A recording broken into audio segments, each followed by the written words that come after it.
Howdy, y'all, and welcome to Liberty Libations number 39. My name is Jake Green. Tonight, I've got some usuals joining me, Mr. Stephen Hilton, Alden Hardee, Zane Placie, and a guest. Why don't you introduce yourself, Suhas? So, hey everyone, I'm Suhas. I'm currently a senior at the University of Georgia. I got to know about this podcast through Zane. Me and Zane became friends freshman year. I would certainly say Zane has pushed me more towards the libertarian side of things, but certainly me and Zane, while we're on agreement on a lot of things, but we still have our disagreements. But yeah, that's how I got to know about this podcast. Suhas, nice. You sound like somebody in a job interview just asked you to introduce yourself. I know you've been doing a lot of interviewing recently. Dude, I've been doing so many interviews. Yeah, so you're just practicing. This is just one 2-hour-long interview to see if we welcome you into the Libertarian Party. That's how this is going to go. I like that Zane is like a pusher of liberty. Yeah, he is. He definitely is. That's not surprising whatsoever. He's an encyclopedia of freaking libertarian knowledge. It's kind of disturbing at times. I mean, that's what happens when you read Man, Economy, and State. Yeah, most likely more than once.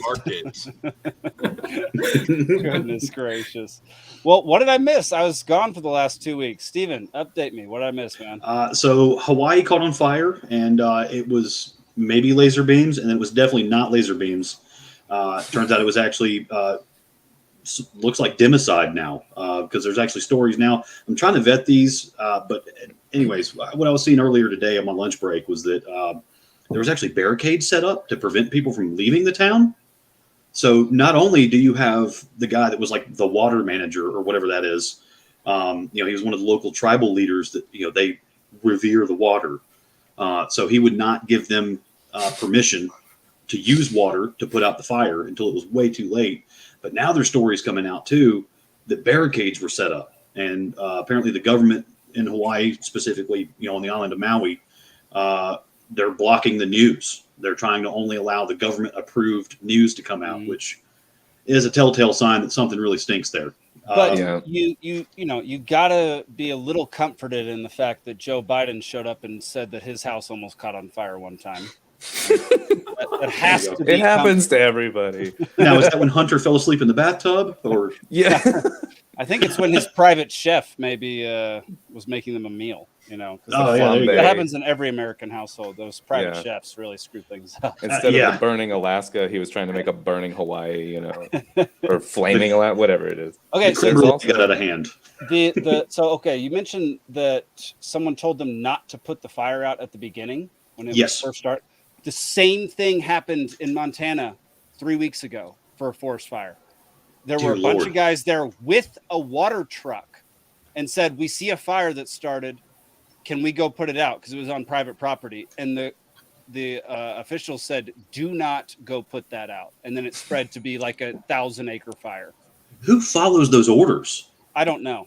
Yeah, if it turns out that people died because of that, how do you look at yourself in the mirror, knowing that I drive a water truck, I was right there by the hose, the guy told me not to do it, and I watched this family burn to death? Another kind of fishy thing about the Maui fires is now they're talking about making Maui like the first smart island community or whatever, which is just another thing that stinks. So the government's trying to buy out the land. Yeah, hey, go check out banishedbigbrother.com, because that is one of our biggest projects, is to shut down smart cities. Thank you, Zach. Appreciate that. Also, we forgot to mention, if you like this podcast, if you find it interesting, funny, stupid, leave us a review. Follow us on, follow LP Georgia on Twitter. What else do we got? We got Rumble, Instagram. I don't know. All the social medias. If we're on all of them. Yeah, we're on all of them at this point. Definitely leave a review if you think it's stupid. I want to read that. Y'all, we did get another strike on YouTube, but I challenged it and we won. What was it over? COVID misinformation. Oh, yeah, okay. We went against the WHO's policies. And I didn't wear a mask on my... I believe it was you, Stephen. But I challenged it. I basically called them an idiot for doing that, and they actually gave it back to us somehow. I don't really know how that worked. So But yeah, you probably only get a few of those, so yeah, it's a matter of time. I've not won a challenge before, so that was interesting. Then we also talked about up in Montana, there is a lawsuit where the children are suing the government for climate change. Oh, good God! Of course, and the judge has allowed this. There's a 7-year-old that's scared to grow up and have kids because of anthropogenic climate change, and that's why we need some ESG measures for our new technology. I can't believe, like, it's. I'm moving to Montana to get out of these idiotic like measures that people get, but like the crazies are everywhere. Yeah. That's what I've been saying for years. You can move out in the country, they will come find you. At least the temperature's better up here. Like it's been 65 this whole time. Live where you like the weather and the fishing and the beer. Like that's it. The beer. That's the main thing, right, Alden? Yeah. Or wine today, but nice. All right, y'all. Well, let's get into it. Our first story is Atlanta-based Morris Brown College says they're reinstating COVID mask mandates. Let's watch this idiotic video and comment on it. Can y'all hear that? No. No. There we go. There we go. This is what endemic means.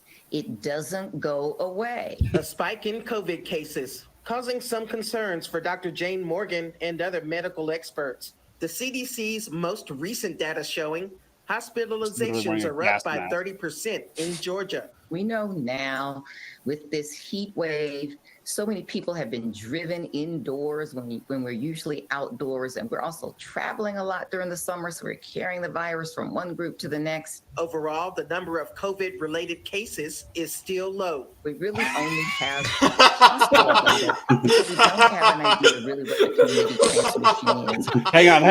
We gotta listen to this real quick. We really only have hospital data, and so we don't have an idea really what the community transmission is. So they're putting in measures based on literally no evidence, nothing. Like, here's their actual greeting and like implementation of it. Effective immediately, Morris Brown College has reinstated its COVID-19 mask mandate due to reports of positive cases among students in the Atlanta University Center.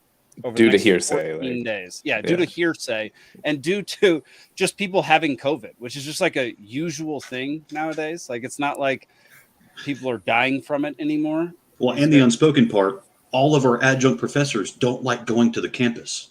There we go. I mean, why would you? You have to travel through freaking crime-riddled areas of Atlanta. Like, why would you want to go to campus? Like, I wouldn't want to go. See, this college has under a 50% graduation rate. I think they have much bigger problems than COVID. Is it really under a 50% graduation rate? Yeah.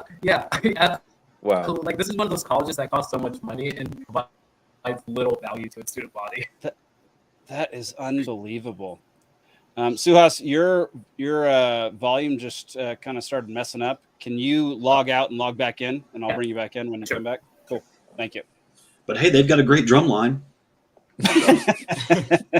They do have a great drum line. Yeah. I wonder if the rest of their marching band will have to bring back the masks that have the big hole in it so that you can play the instrument through the mask. Did they really do that? They really did that. Yeah. Those are my favorite. Played the trumpet and the saxophone through their mask. Genius. The air's coming out of the horn. Yeah. At the end, right? Like, what does that do? Well, it just makes it expand it more and go further. So, like, it's trying to funnel it so it goes further. Okay. So the instrument playing masks are one of the reasons why I think we can be optimistic that the power elite really aren't that smart, because there's no way that you can look at somebody playing an instrument through a mask that has a big hole in it and think that that's not going to make people question the entire COVID regime. Yeah, they went too far with that one. Wouldn't it be better to just pull the mask down while you're playing and then put a mask back on without a hole in it? If masks work, wouldn't that make more sense? Like, no, because Alden, you breathe through your nose sometimes, not just. Yeah. But if you're doing brass, you're circle breathing. You're only breathing in through your nose. No, I don't think that's correct. I don't think you know what you're talking about. Okay. Well, Morris Brown isn't the only one doing it. A whistleblower says COVID restrictions beginning with mask mandates as COVID cases rise at TSA and Border Patrol. So get prepared for more mask wearing on planes. I don't fly really, so. Well, I'll just get my doctor to write a letter saying that I get acute hypoxia when I wear a mask. There we go. I love it. That's enough to scare some people away. Does. I mean, doesn't everybody, like, isn't it if you wear your mask for more than an hour? Yeah. Right. Yeah, you have major problems. TSA, it's not good. Border Patrol aren't the only ones doing it. We got Lionsgate doing it as well, which is no surprise since it's freaking Hollywood. Yeah. It is funny that I love that they mentioned that the studio behind John Wick and the Hunger Games has reinstated mask specifically. Like, come on, y'all. Give me a break. So this whole situation will kind of be a good test of a theory that I've been pushing for a long time, which is that the COVID mandates can't come back because they're just too played out and there's too large of a percentage of the population that has come to the realization that they're all complete BS. Like right at the start of the pandemic, very few people were able to see through it. And now I feel like, once we got 1 or 2 years into it, a lot of people were able to kind of realize how ridiculous the whole thing was. And I've been telling myself and telling other people, too many people see through this now, they can't bring it back. So if they are successful in bringing it back, that would be a strike against optimism. But I still think, yeah, that's however, I will say that, one or two institutions start talking about bringing back the mask mandates and the entire internet has spent the last several days just doing nothing but mercilessly mocking them. That's true. And I think that that's a good sign. I was in Boston for this past summer. I don't think you want to underestimate how dumb people can be. Literally, like literally on my plane to Boston, beside me, there was a young person, a young lady, wearing a mask, an LGBTQ plus mask. And in the Boston airport, I saw so many people wearing Pride masks or BLM masks. So, do not underestimate the stupidity of the American people. I just flew through Boston, and you're 100% correct. So many mask wearers were in Boston. It was ridiculous. Was it 3 masks? Oh yeah, some of them did have 3 masks. Some of them did have more than one. Well, hey, I think here in Podunk, Sonoya, Georgia, the BLM mask. Here in Podunk, Sonoya, Georgia, just driving down the road, I pull up at a red light. Was next to somebody at a red light a few days ago. Mask on in the car by themselves.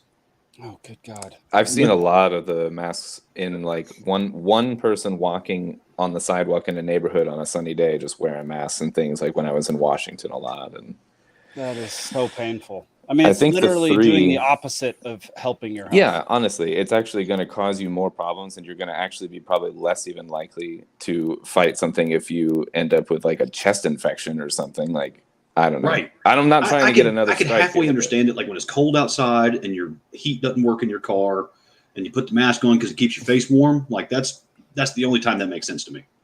Yep. Well, yeah, I'll do it to stay warm. That's a whole different thing. Right. Yeah. I'll do a gaiter or a scarf. Yeah. To stay warm. No freaking mask. Give me a break. I think the 3 thing was like they did 2 and then they did 3. I think it was like a test in like psychology, like lemming, like commitment and consistency type stuff, like to see like what percentage of the population is at that point where they will listen to the government at that level of just absurdity. I really truly think this is like a social experiment on some level, just to see where we're at as a population. WJC has an interesting question. Do they have to wear masks on the picket line? Because currently Lionsgate is in the strike. So like they're not producing anything. So I don't know what this mandate is. They don't get exemptions because they're a massive studio. They're like only independent films can get like exemptions, and productions that were already underway sometimes can get an exemption. Like my wife's movie got one, but Lionsgate, they're too big, and the only studio that has agreed to all the terms of the strike is A24, which did they? Yep, they're the only ones who agreed to it. They're still making movies. They agreed to every single demand immediately. It was. They're like, we got too many things. They make good movies, man. I'm kind of. They do make good movies, Yeah. and like that was kind of the whole point. Is that all these enormous companies and enormous studios and production houses are completely against all of like Netflix and Amazon and all these places are completely against giving the writers and the actors what they want. But this small independent company was like, "Yep, we'll do it." The big corporations are like, we don't negotiate with terrorists. Exactly. That's exactly right. That's exactly right. Well, hey, at least The Rock made the biggest donation ever to SAG, from what I understand. What? What do you do? Hey, wrote him a check for like $4 million. Oh, I think I saw a clip of that. That's completely mismanaged. Like SAG is one of the dumbest organizations, in my opinion. They mismanage funds constant, like any giant organization. They have thousands and thousands of members, and they mismanage funds all the time. They mismanaged their own name. That's a horrible name. Oh, right. Well, and it's only 10% of what The Rock got for his last movie alone. Right. Yeah. So it's virtue signaling on his part. But speaking of Hollywood and virtue signaling, do you guys remember like early COVID, like when Tom Cruise was like, I feel like made it a point to be seen yelling at a dude that was like a gaffer or something on set. Yelling at that dude, yeah. Oh yeah, but I think he intentionally sought out to make a scene and to be filmed and to be heard so that he could put out early the like where the like kind of like celebrity bullshit like stands on it. You know what I mean? I think the whole thing was kind of stagey. Interesting. Yeah, we're gonna get another strike on this episode. Oh no, Tom Cruise just gets a pass because he does a lot of weird stuff. Yeah. It is interesting. Start? Like all these people who've been canceled, but Tom Cruise is still just chugging along, even though he's done some pretty heinous stuff over the years. It's an interesting one. He's deep in the weirdness of Hollywood, man. Like really. Yeah. But to be fair, go ahead. I was gonna say Fortune Feimster in her latest stand-up. That's one of the things she opens with, talking about Tom Cruise. Right. And she's like, the craziest thing is I hear he does all his own Scientology. That's a good joke. That's a good one. I haven't seen that one yet, but I'm definitely gonna watch that. I think the reason people like Tom Cruise so much is he generally, 99% of the times does not inject politics or opinions into his movies. Mm-hmm. So he's always just there to please the audience and entertain them in whatever way he can. And he understands who his audience is. There you go. I am stays in his lane. Disagree on a subtle level, right? Shut your mouth, Alden. No, hold on.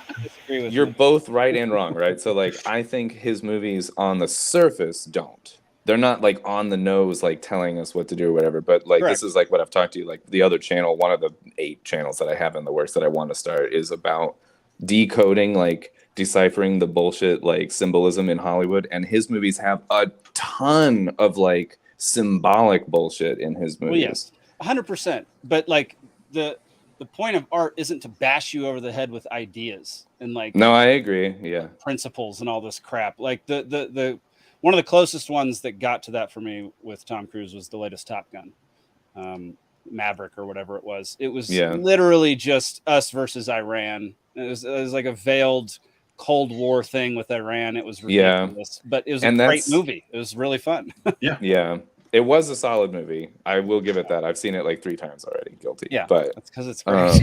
But there also was a lot of like coded stuff in that, and like this gets into like weird, like kind of like occultic, cryptic nonsense or whatever. But like wait. The code names. What's that? Go ahead. The code names for like the call sign for something or one of the project names or whatever was like Dark Star and like all these different things or whatever. And anyway, like. It would take too long to get into all of it, but it was seeded in there. There's like a bunch of weird little things throughout that movie. Are you telling me that the guy who believes in Scientology believes in some weird things? Yeah. Weird things in his movies? Yeah. Not to rain on your parade, but I feel like it doesn't take a deep dive into occult symbolism to recognize that Top Gun Maverick is a massive piece of military propaganda. I feel like that only takes a surface level analysis. That is the surface level. That is the surface level. Yeah, that's obvious to like a 9-year-old. Like, yeah, that one's very clear. So why are you hanging out with 9-year-olds, Alden? That's weird. Yeah, that's That's not Tom Cruise. What is that? Kevin Spacey or like who hangs with 9-year-olds? I don't even know. That's a good Never question. mind. Epstein. Too much dead air on that one. Yeah, I was going to Bill say. Gates? Yeah. There we go. Bill Gates. Yeah. Bill Gates just injects them, though. He doesn't do anything else to them. Oh, yeah. Yeah, he injects them all right. Gosh, we're definitely getting banned for this one. I know. We're going to get 3 strikes on this one. All right, y'all. It's that time. Here we go. All right. It is trivia time, everybody. Tonight, state history, presidential wars, and counterculture. I'm finding out where my... You have to cover the camera to answer. You got to do it faster than anybody else. Where's my camera? So just reach straight. Alden, you're so bad at reaching to the camera. Just put the back of your hand on your face and go forward. That works. Yeah, that's pretty good. That's pretty good. I thought I would be like low key doing that under the radar, but it caught a lot of attention. I'm sorry. I'll pull up the rules. Y'all read through the rules real quick. Steven, can you just announce the rules real quick while I pull something up? There we go. You're going to have to forgive me. I got my eyes dilated today at the eye doctor, so looks like I've been hanging out with Janet Yellen over in China. Every question is a free-for-all. The first contestant to cover their camera with their hand will be called by Jake to answer the question. If you blurt out an answer when it's not your turn, you lose 1 point. If a contestant answers, they cannot give another answer until all contestants have answered. The winner picks a topic to discuss on the following episode. So round 1, we got 10 questions, 1 point each. Round 2, 5 questions, 2 points each. Round 3, 3 questions, 3 points each. Beautiful. Love it. All right. Yeah. Good job, Alden. That was a solid hit, man. Bravo. Testing it. Okay. Actually, we got to get the music going here. It's same thing every week. Nothing changes. We've had that music every time. Every time. I don't remember this music at all. We hadn't had it in a few weeks. I've tried to find a better song, but like any song that I find is so repetitive. This one at least goes on for about 8 to 10 minutes and then repeats. So it's not as bad as many of the other ones. All right. Let's do this. All-time scoreboard. Zane has 3. Zane has 7. Nick has 3. The guests have won twice. Steve has 1. Audience has 1. And Alden is still at the bottom, though he did win 1. Yeah, I'm tied, but I'll stay at the bottom. That's fine. No, you're staying at the bottom because you're the last one to get there. All right. Round 1. This day in history. Let's do it. On this day in 79 AD, what massive Mediterranean volcano erupted? Zane. Vesuvius. Nailed it. Vesuvius. Sorry, got to... I never come fully prepared for trivia. I always fail to do this in advance. Which they just unearthed some more stuff around there, too, saying that like it shed light on the life of the average peasant in that time, in that area. Well, there's a lot of stuff in in Pompeii that sheds life on the seedier side. So like there are signs that like apparently pointed to brothels, but they're very phallic signs. So the arrow do you know it was caused by climate change? Right? Did you say brothels are caused by climate change? Yeah. That too. Everything is caused by climate change. I think so. I heard that the other day. CNN said it. So it's Nina Turner thought it too. It's so hot, it just makes everybody more want to go inside where they get COVID. There we go. That works. All right, next question. Those aren't my words. We're going to move on from this. Okay. On this day in 1949, which alliance was formed after the signing of a treaty 4 months earlier? Alden. NATO. Alden. Hey. Right up at the beginning. Bravo. I think that's the earliest you've ever gotten a question right, Alden, at least when I've been hosting. All right, next question. On this day in 2006, the world was outraged when Pluto was reclassified as what? Zane. A dwarf planet. Got it. Are they going to have to rename that? I know that the word dwarf has kind of become un-PC in the past couple of years. A small person planet. No, they'll just put Peter Dinklage in a movie about the planet, and it'll be okay. Yeah. There we go. I love when he was... Question number 4. On this day in 1814, the British Army set fire to what building? Alden. It's... Okay. It's now the White House, but do we need the original name or whatever? No, it's the White House. What's the original name, Alden? Well, that's what I was going to say is that there's several names. There was like the president's house, but then there was also like, I don't know. There was like three different things. I think it used to be called the Executive Mansion. Yeah, that was another name. Wow. But then Teddy Roosevelt renamed it because he thought that name was too snooty. Yes, pretentious. You're 100%. Yes. Don't let the people know. Yeah. Or Chez Blanche. Chez Blanche. Okay, next question. On this day in 1991, which European country gained its independence? Alden. I have no idea. I just wanted to beat Zane, so I'm going to make something up. Scotland, even though Wrong. I think it's still not independent. You calling me? Steven, go. Bosnia. Wrong. Zane. Latvia. Wrong. Suhas. Estonia. Wrong. It's open back up. Y'all have 10 seconds. Alden. Alden, answer quicker. You can't just put your Sweden. hand up. Wrong. Steven. No, I'm going to do it every time now. Serbia. Wrong. Zane. Ukraine. It is Ukraine. Oh, dang it. No way. I knew it had to be one of the former USSR republics. Yeah, I was trying to remember what I just didn't know Yugoslavia which turned one. into. And I know, like, Estonia after the USSR, like, turned very libertarian in terms of its economic policy. So I thought you might have put that on there. Yeah, they are the closest thing to our original constitution, from what I understand, in Europe. Yeah. Interesting. All right, next question. On this day in 1989, which baseball player was banned from playing baseball and from induction into the Hall of Fame? Alden. Pete Rose. And actually what's hilarious is I actually have a Pete Rose bat that just sits next to my desk like all the time here. Are you serious? Yeah, this is just like... That is so cool. Is it actually his old bat? Yeah, this is my dad's old bat that was just sitting next to... It's a series. It's stamped. It's not like signed or whatever. Still, but it's that's got to be from worth some money, dude. I don't know, probably $20. I don't know. Let's go rob Alden. I know where he lives. Okay. All right, next question. On this day in 1821, Spain accepts the independence of which of their territories through the Treaty of Cordoba? Alden. Mexico. Oh my gosh. You got it right. Wow. Alden's crushing it today, y'all. All right. It's in the wine, Next question. It's in the sniffing of the wine, it looked like. Yeah. On this day in 410, an army was marched into Rome, symbolizing the end of the Roman Empire. Whose army was it? Zane. The Vandals. Wrong. Alden. I The think. Spartans. Wrong. Steven. The Visigoths? Visigoths. Oh, nice. I Alright. don't even know this name, so I never would have got that. Yeah. The chief was Alaric, for anybody who wants to know. That's Also, not one of trivia. these categories came from ChatGPT, by the way. These were all researched heavily by me. So, All right. yeah, here we go. On this day in 1875, Captain Matthew Webb was the first to swim across what body of water, Zane? The English Channel. Dang it. Nailed it. By the way, it's the first to swim across without a life preserver.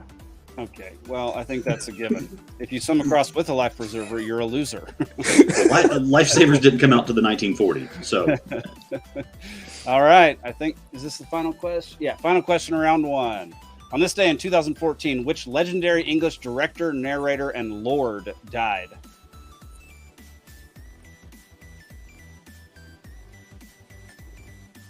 Oh, Steven. Robin Leach? Nope. He's still around, isn't he? I think Is he's John still Placie around? around. John Cleese is still around, I believe. All right, I stumped y'all with this one. Okay, here's a hint. He's most known for his narration. Alden. Is David Attenborough still alive? Yes. Yeah. Then his brother. Who's his brother? I don't know. There's the Something guy that's the Attenborough. aluminium on all the John science videos in middle Attenborough? I can't give it to anybody. You all suck. It's Richard Attenborough. Dang it! You literally said his brother. Yeah, isn't that his brother? It is his brother. Yeah. I named it then, kind of. I'll give you half a point for that because you. All right. You get half a point. It's Richard Attenborough. I want to let my peers judge. You got half the answer, so you get half a point. I am. I'm telling you, it's Cabernet. That's the performance-enhancing drug. All right. Give me 1 second. I got a draft. Yeah, I'm going to draft Perry. What do you guys think? Do I get a point? No, you don't get a point. You get half a point. Shut your mouth. Yeah, half a point. I make the rules. All right. All right, I'll secure a tie-breaking point. Half point. All right. Let's see. Next round, presidential wars. Who is the only president since World War II to not start or perpetuate an illegal war? Suhas. Jimmy Carter. That is correct. Jimmy Carter. Thank you, Zane. Suhas getting on the board. No, Zane told me that he thinks that there's only one president, since World War II, like that should not be called a war criminal, and that was Jimmy Carter.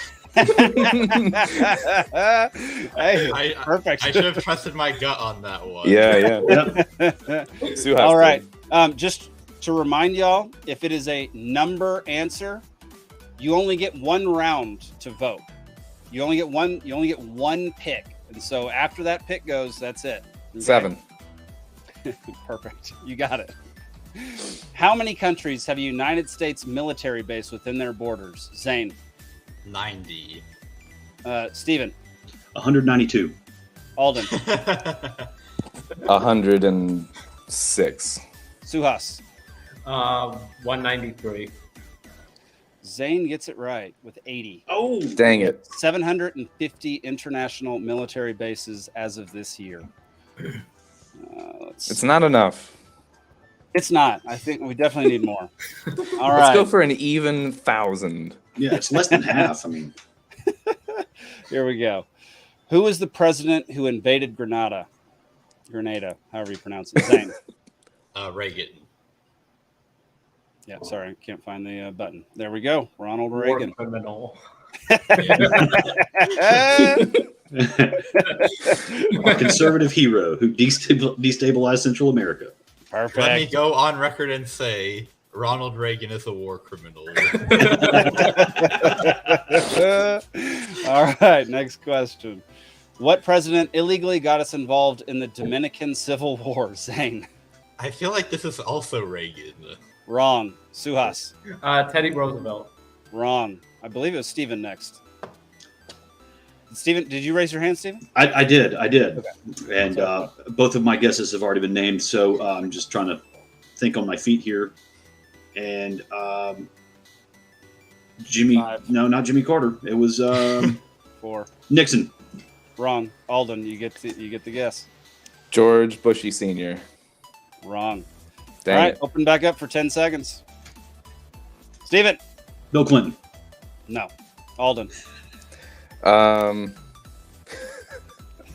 Eisenhower. I don't even know You're when the the worst. Civil War was. Suhas.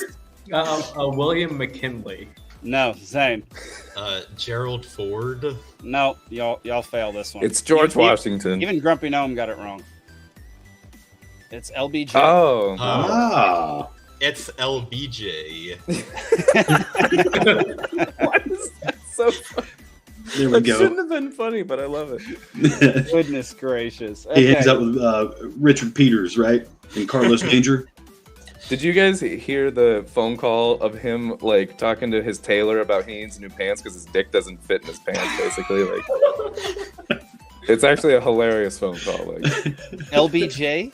yeah, I'm pretty sure. Yeah, he's like has a really long conversation about how his junk doesn't fit in the inseam or whatever. Like No, he was a weird dude. He had a custom shower built in the White House where he had like the main shower head and then another shower head for his member. I'm telling you, it's like. I mean, I It's a like that. special That sounds great. Taft had to have a special bathtub built because he's a fat ass. Can we say something about FDR, or is that going too far?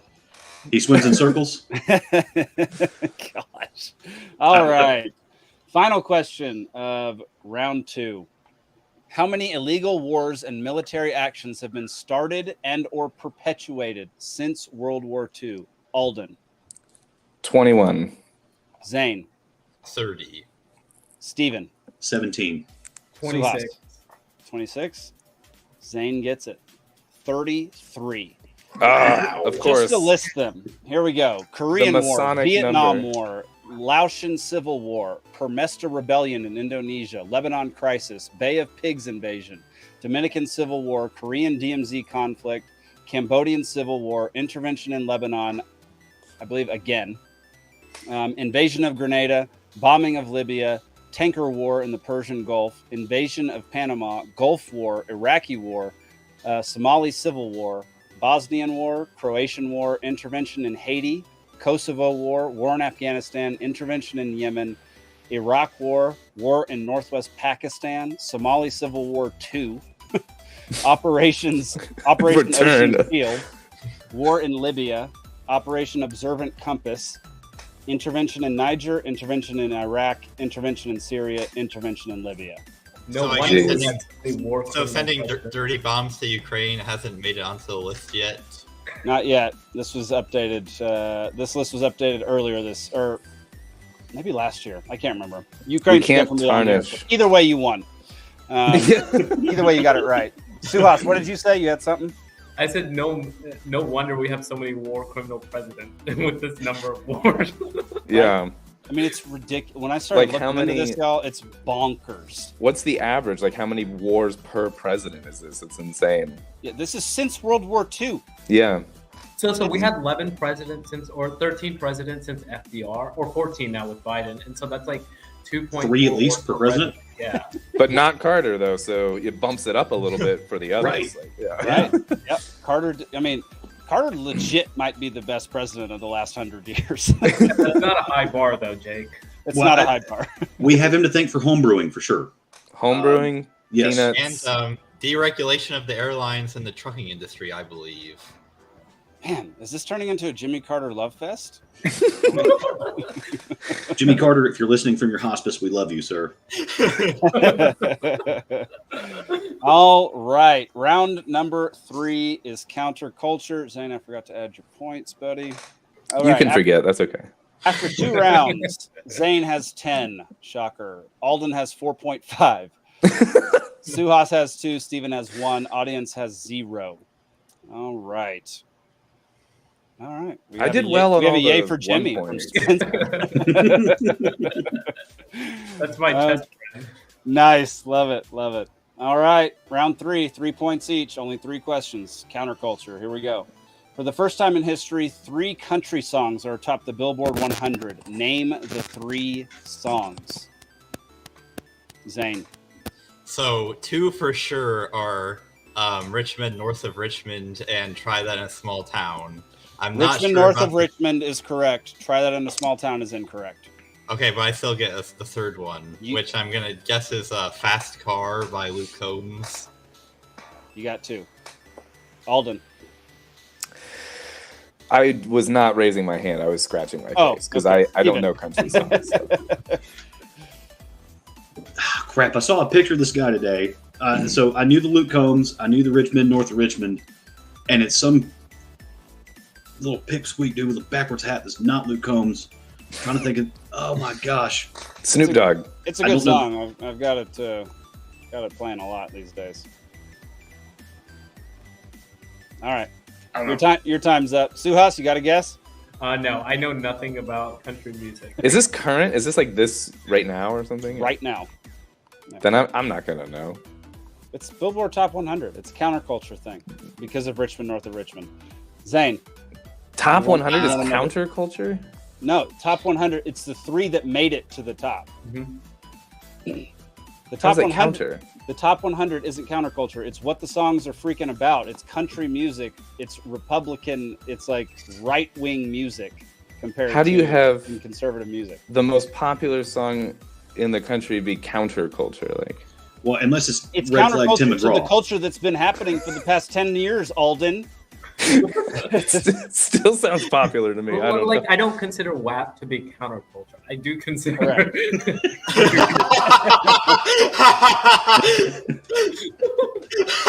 There we go. Ben Shapiro's wife has entered the chat. All right, the last one is Last Night by Morgan Wallen. There we go. Gosh. Who's Morgan Wallen? He's a country singer, man. He's a really big country singer right now. So is Luke Combs. Oliver Anthony came out of literally nowhere. Oliver Anthony literally has put out maybe like 8 songs, and none of them are professionally recorded. Some of them are recorded outside in a field. And those are some of my favorite songs. Richmond, north of Richmond, hit the top 100 within 2 weeks of being released. And this guy doesn't have a label, doesn't have a manager, doesn't have anything. I love it. I heard that there were a couple labels that were offering him like contracts worth millions of dollars, and he turned them all down. Gucci Mane is one of those guys. Gucci offered him a contract. Uh-oh. On his rap label. Get out of here, Grumpy. Nobody wants to hear that. That's what the liberals are saying right now. They're like, oh, well, look at all his backers. You got, this person, this person. It's all Sean Hannity, Tucker Carlson people, and they're saying that he was foisted up by the conservative movement. That's why, Alden, because it's not corporate pop music. That's why it's counterculture. It's just corporate country. Just because it's the most listened to song doesn't mean it's not counterculture. It's the message of the song that is what makes it counterculture. It doesn't necessarily, just because something's popular doesn't mean that it's in line with the current dominant culture. Mm-hmm. Because the current dominant culture is not that song. I guarantee you that. No, I hear you. All right. Next question. Otherwise, I'm going to strangle Alden if we keep talking about this. Sound of Freedom was the #1 movie in America on what date? Zane. July 4th. You got it. July 4th. Y'all, this is a runaway train with Zane here. Oh, yeah. I don't know. I'm right on his heels here. Well, last week, we just got to the point where we were just cheering him on. Like, all right, Zane, good job, buddy. Yeah. All right, final question. It's a difficult one, so enjoy this. Here we go. And it probably will confuse you. Great. What are the 4 saleable principles that make Bitcoin a unique type of currency? It's saleable over Zane. All right, this is something that I know that Shane says all the time, which I think is the only reason why I'm going to get any of these. It's like saleable over like space, scale, time, and my dead body. I don't think I can't remember the 4th one. The 4th one is the most confusing one because of how it's said. No, anybody want to try to guess the 4th one? Immutability? No. Okay. Dwarf planets. I was trying to remember what immutability meant. I was trying to remember what saleable meant. All right. Time, sales, which is liquidity, space, and scale. Those are the 4. And yes, I literally had to go back and watch my documentary to get this question. Can you find the clip? Can you please tell Shane to stop saying that Bitcoin is saleable over sales? Yeah, it makes it very confusing. It's tough. If you're watching this, Shane, I love your messaging. You're awesome, but maybe don't say that. Of course, now he's gonna find out where I live and come beat me up. So he's at the nursing home helping Jimmy Carter establish his Bitcoin wallet. They're developing together Peanut Coin. All right, y'all. Well, thank y'all for playing Libations Trivia. Our final score: Zane 17, Alden 4.5, Suhas 2, Steven 1, and the audience got a big goose egg this week. That rarely happens. Normally they get at least 1, but not this week. I'll take silver. There we go. Let's go back into regularly scheduled programming. All right, Zane, or not Zane, sorry, Zach. Do we got any news? Actually, let me pull up just what is going on real quick. And I'll give a shout out to Omaha Brewing for their social distance IPA, which I thought would be kind of apt for the evening. Oh, I forgot to play one clip. Dadgummit, I wanted Alden to be here for it. What's that IPA? Who made it? What's going on? This is Omaha Brewing, friend of the show. We have a mugshot. That's the word I'm looking for. Okay, well let's not play it just yet. We're gonna pull up Trump stuff here in a minute because that's pretty big news for today. But I just want Alden to be here when I play this. Ian Crossland reacting to potential mask mandates. I meant to play this earlier. I don't know if any of y'all saw this, but it's great. Do y'all know who Ian Crossland is? No. He's on the guy from Timcast, Pool. right? Yeah, he's on Tim Pool's show. He's a regular cast member, and he's very similar to Alden in that he's oh boy, super like metaphysical kind of like the hippie dude with the glasses. Yes, the hippie dude with the glasses. Okay. All right. So here we go, Alden. This is I meant to share this earlier, and I want you and this guy to interact at some point, Alden. Okay. I'm scared. Let me find it. There we go. This is Ian Crossland reacting to potential mask mandates.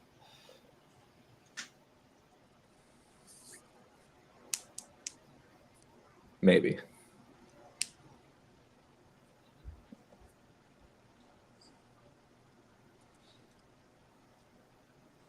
No. Everybody hold your breath. He is like the least. Oh shoot! Did y'all not see it? No, it just came up on the screen. Okay, that's my bad. That is the recipe to destroy your country, is to shut it down. Mm-hmm. Don't do that again. And don't make people put fucking dirty masks on. Nice. I'm sick of it, man. I'm fucking sick of it. I will not do it again. That is so he's generally a pretty calm and relaxed guy. Really? Yes. He's very chill, mellow, sees the best in everyone, and like just tries to find the positive side of everything. And man, he was not about those new mask mandates that might be coming down the pike. That's honestly how like I feel inside, and I try to keep it together for the world. Yeah. But like you could see him try to keep it together at the end. He was like, "I'm going off the rails." And yeah, just not again. Brought it back. Not again. Yeah, I feel you, brother. It's okay. All right. So I want to bring up a point too. So by the metrics we established earlier, how Jimmy Carter is one of the best presidents by the peaceful metric. Yeah. So is Joe Biden on this measure. He's done more than any other president to destroy the petrodollar since it was established, and he might actually succeed. He might win. He might succeed in this because we got the BRICS nations are trying to expand. Yep. They already have 40% of the world's population and the vast majority of the world's gold supply. They have some OPEC nations involved, so they've got the resources. I mean, Xi just went to South Africa. That's right. I mean, well, the Durban Accords. I mean, they just met yesterday. They're still meeting, I think, trying to establish this gold-backed global dollar that would be a reserve currency. Wow. And they're doing it because they hate us. Well, I mean, you got to give it to Biden. He's doing something good. Right? I freaking love it. That's never great. thought he would be a libertarian hero. You know? Which Biden did it though? Like connected earlobe Biden or disconnected earlobe Biden? All three of them, actually. It's three that did it? Yeah. Yeah, and forehead wrinkle Biden. That's the only way he was able to do it. He needed help, you know? Yeah. All right, y'all. Well, our main topic for tonight is President Trump arriving in Atlanta, in the state of Georgia. It's kind of crazy that Georgia is the center of attention for this ridiculous scandal. But we are, and this is his jet landing. Zach, go ahead and take over for me, bud. Let's pull up that mugshot. He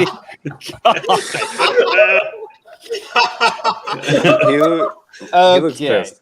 So here's the question. The liberals, the left, all the Democrats have been wanting this picture since like day one.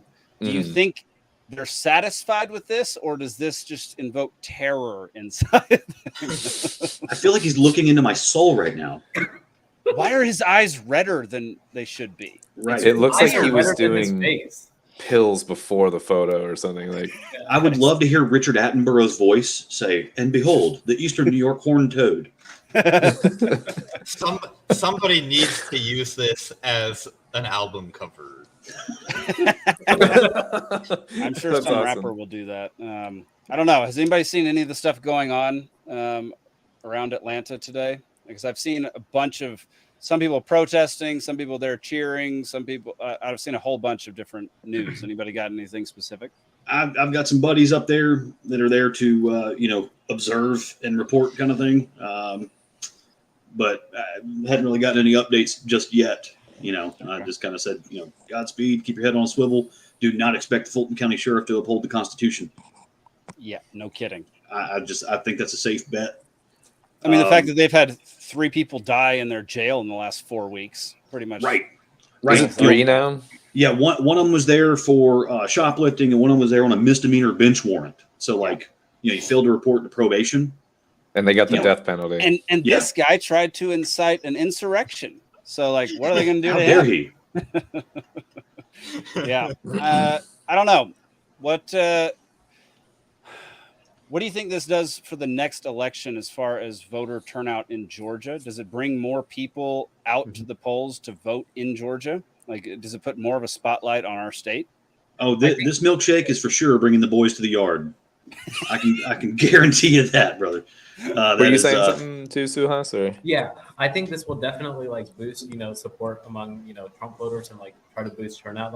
We did have a presidential candidate before run from jail. His name was Eugene Debs, and he ended up getting 5 million votes with almost no recognition in the media. So I think it's quite possible that Trump can get more votes and actually his polling numbers have been gaining ever since, with SEC indictments have been going on against DeSantis. So I think he's actually going to gain in popularity.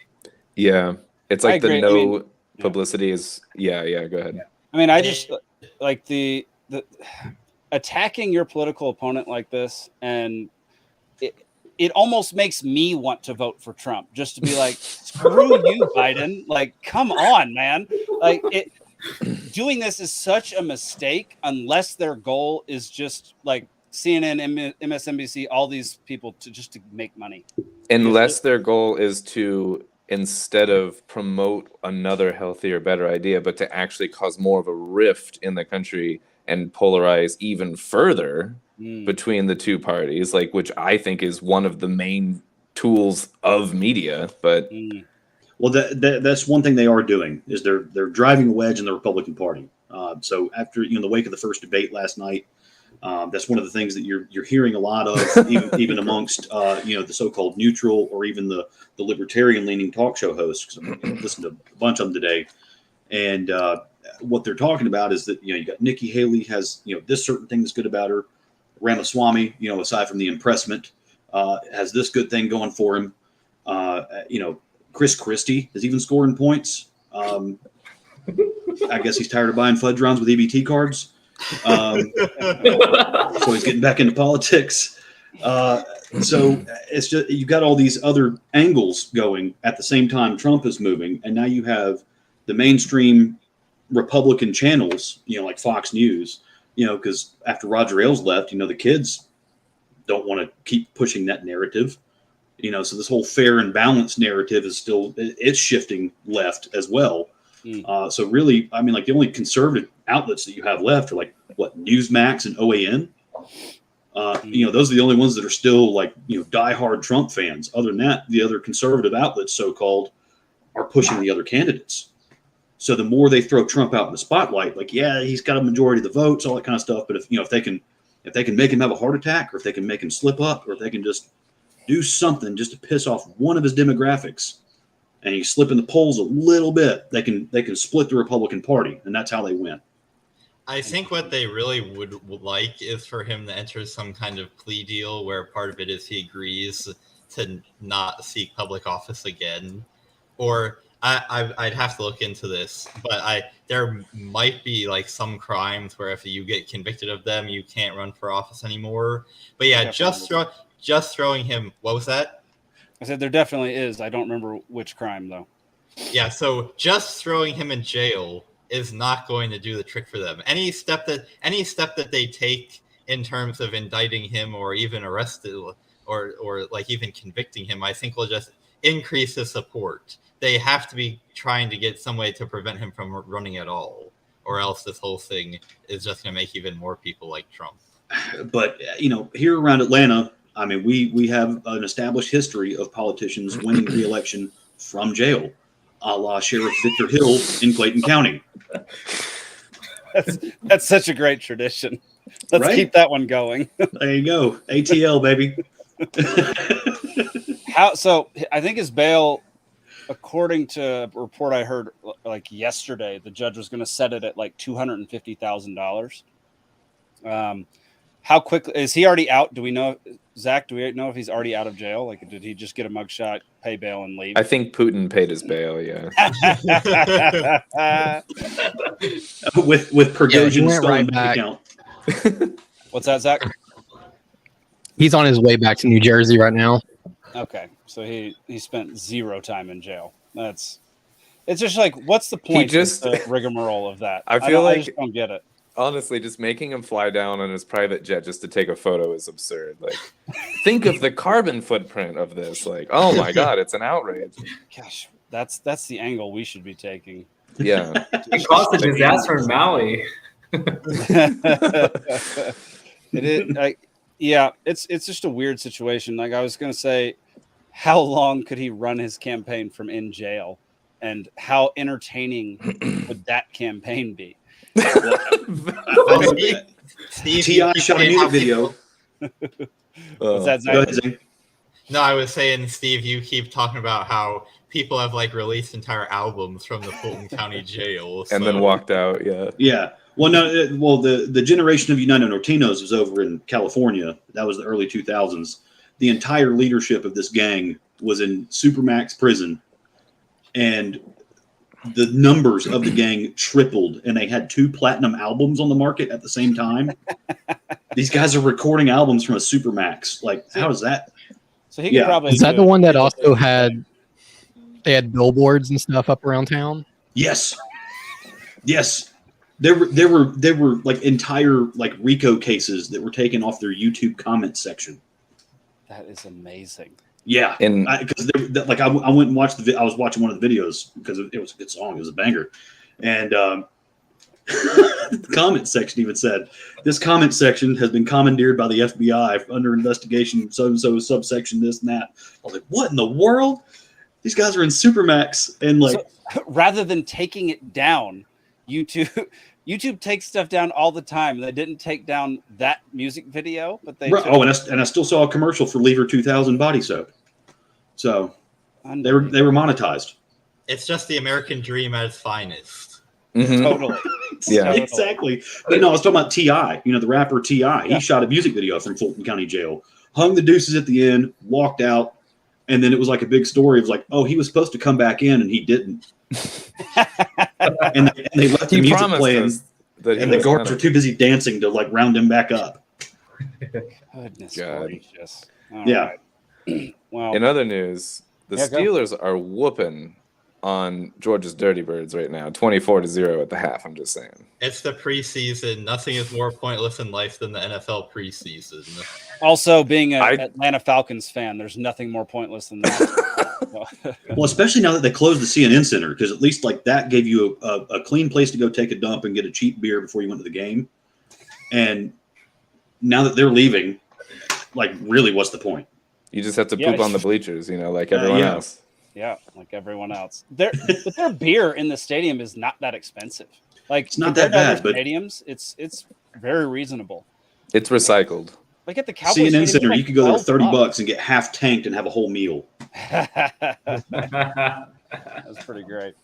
Did any of y'all watch the debate last night? I did. Yeah, I did too. Yeah. I've seen bits and pieces. Did you have any thoughts on what happened last night? Yeah, so I thought like the moment that stood out to me the most was certainly whenever they asked like, do you support withdrawing money from Ukraine? And Ramaswamy was like the only person to hold his hand up. And I was like, Immediately. I was like, hell yeah. Like, I mean, all the other candidates, including DeSantis, I would even say to some extent, are complete neocons. Especially people like Mike Pence, Chris Christie, and Nikki Haley. Nikki Haley's like, Israel doesn't need America. America needs Israel. Yeah, I was like, horrible. what are you talking about? Our military budget's like 50 times bigger than Israel. We don't need Israel at all. Yeah, that was pretty ridiculous. She did okay on some questions, but man, she is not great. And then Chris Christie, that dude's a moron. He's 4% in the polls. We now know at least that 4% of GOP voters have low IQs. Like, it's unbelievable. And that guy's useless too. What do you think is higher, Chris Christie's poll numbers or his percent muscle mass?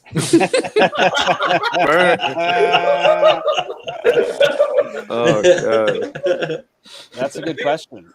That's a tough one. I don't even know. I don't know what a normal person's muscle mass is. Defending Ukraine by his body, the missiles would bounce right off of him.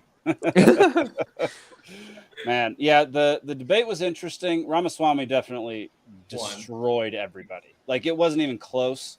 Like, DeSantis said some of the dumbest things. He just, I mean, he came out as a full-on neocon. If you get no good things about him.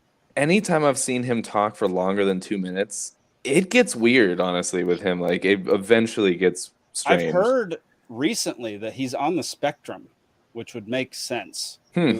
He has awkward social interactions. He's not good with people. Relatable. What was the governor? Sounds like a libertarian meetup. Why isn't he a libertarian? Wasn't in Florida Rick Scott before him or whatever, and he was like a similar story whenever he would get up to address people like during a hurricane or whatever. It was like he needed help to speak. It was really bad. So Florida has like a history of this. I think I blame the schools in Florida or something. I don't know. Yeah, interesting. Yeah, that is interesting. Another moment that stood out to me was whenever like Vivek was talking about all the departments that he was going to abolish, like the IRS, the FBI, education, commerce. I was thinking, man, Rick Perry can't even name 3. This man named more than 3. That's fair.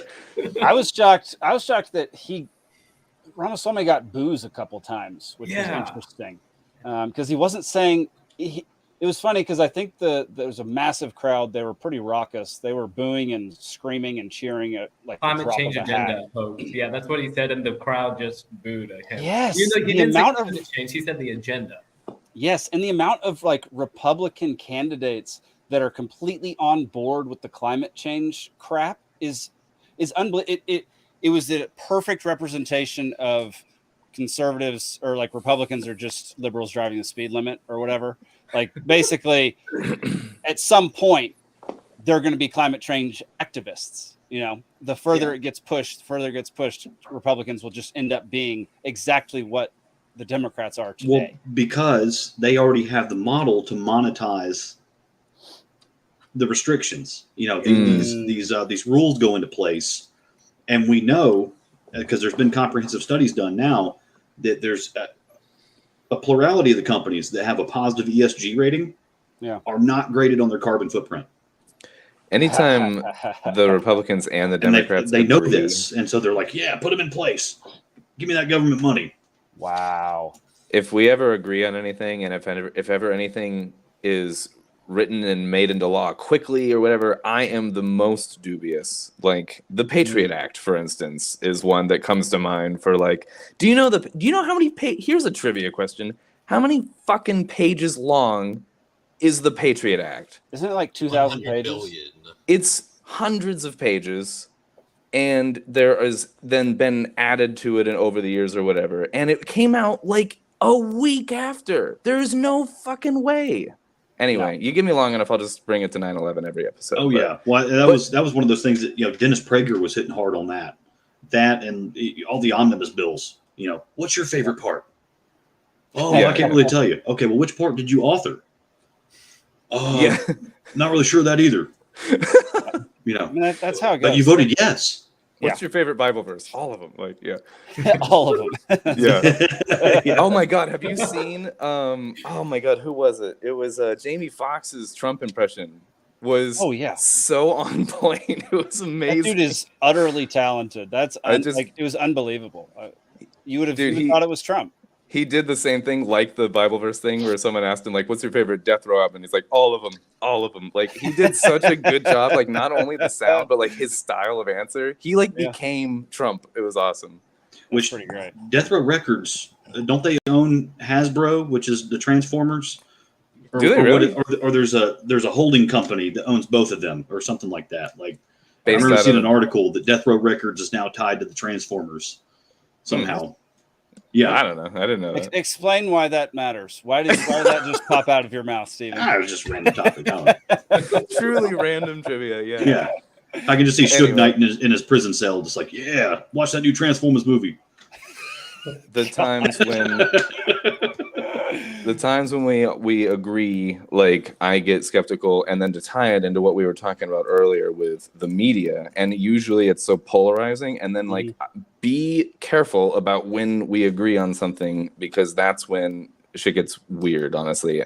Yeah. That's when your freedoms are about to get taken away or whatever. Like, it's Jack, really bad. I don't know if y'all follow Jack Lloyd on Instagram or Twitter or anything, but he's very much against all of this libertarian promoting of RFK and Ramaswamy, because they do make good points, and I don't completely agree with what Jack Lloyd said. He basically said these are not principled people, do not promote them. Like, he basically made a case for we should not be glorifying any of these people that are currently running.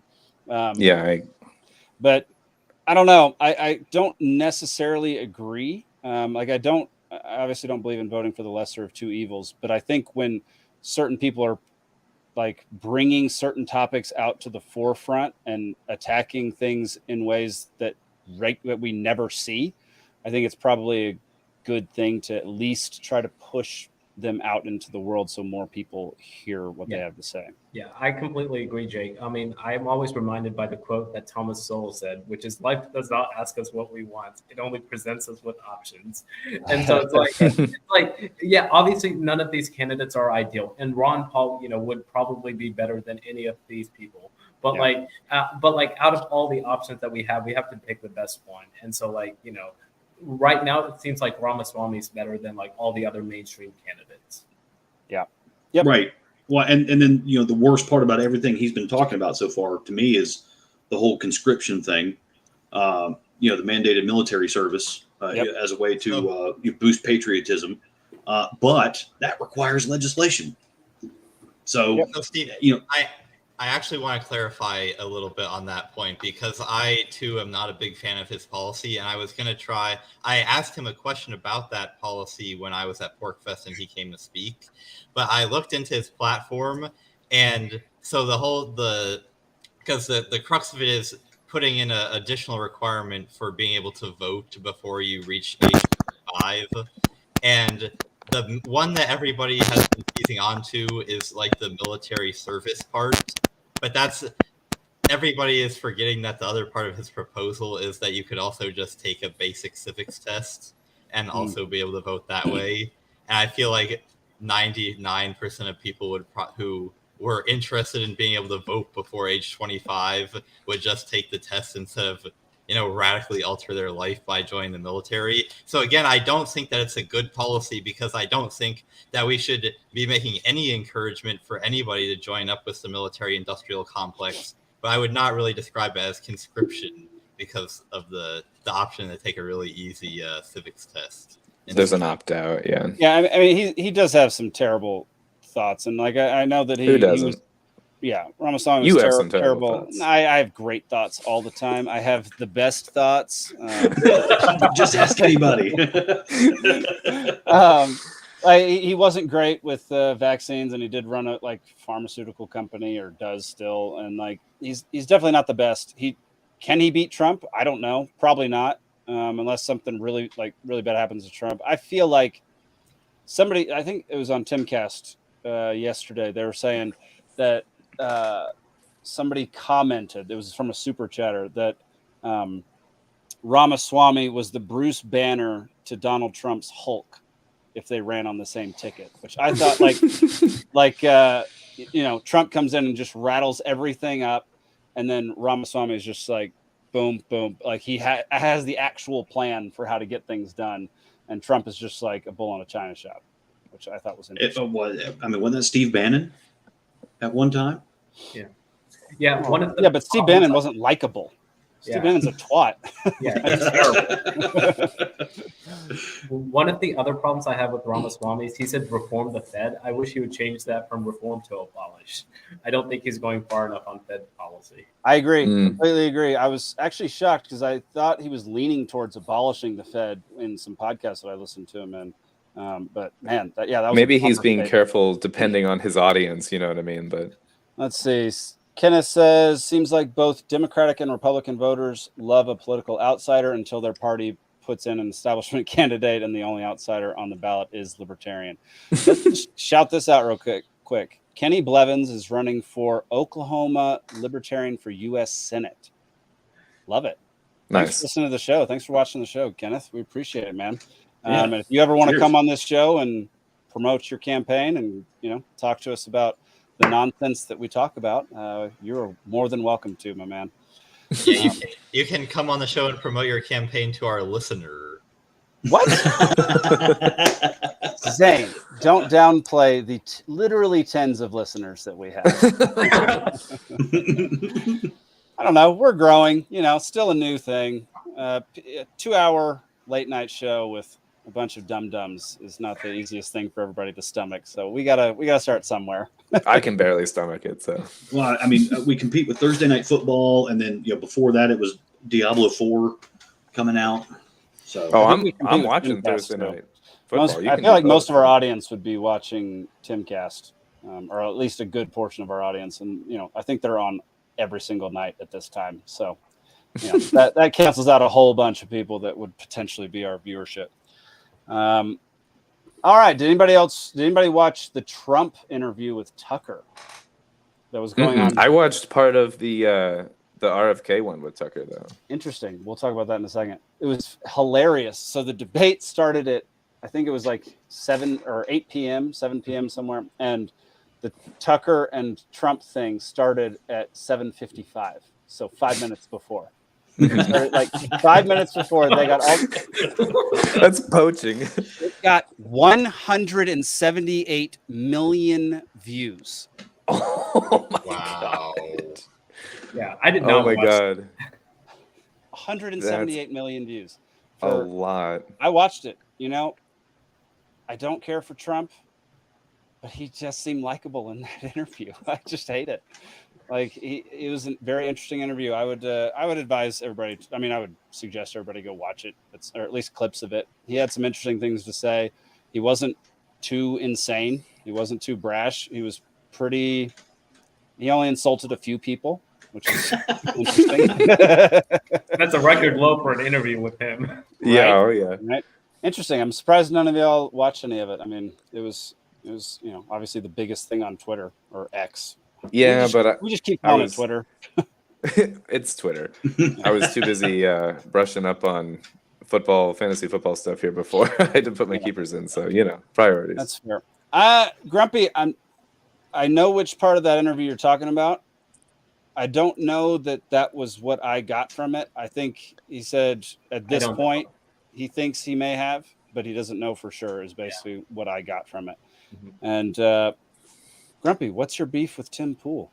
I love watching Tim Pool. He's okay. I don't know. Shut up.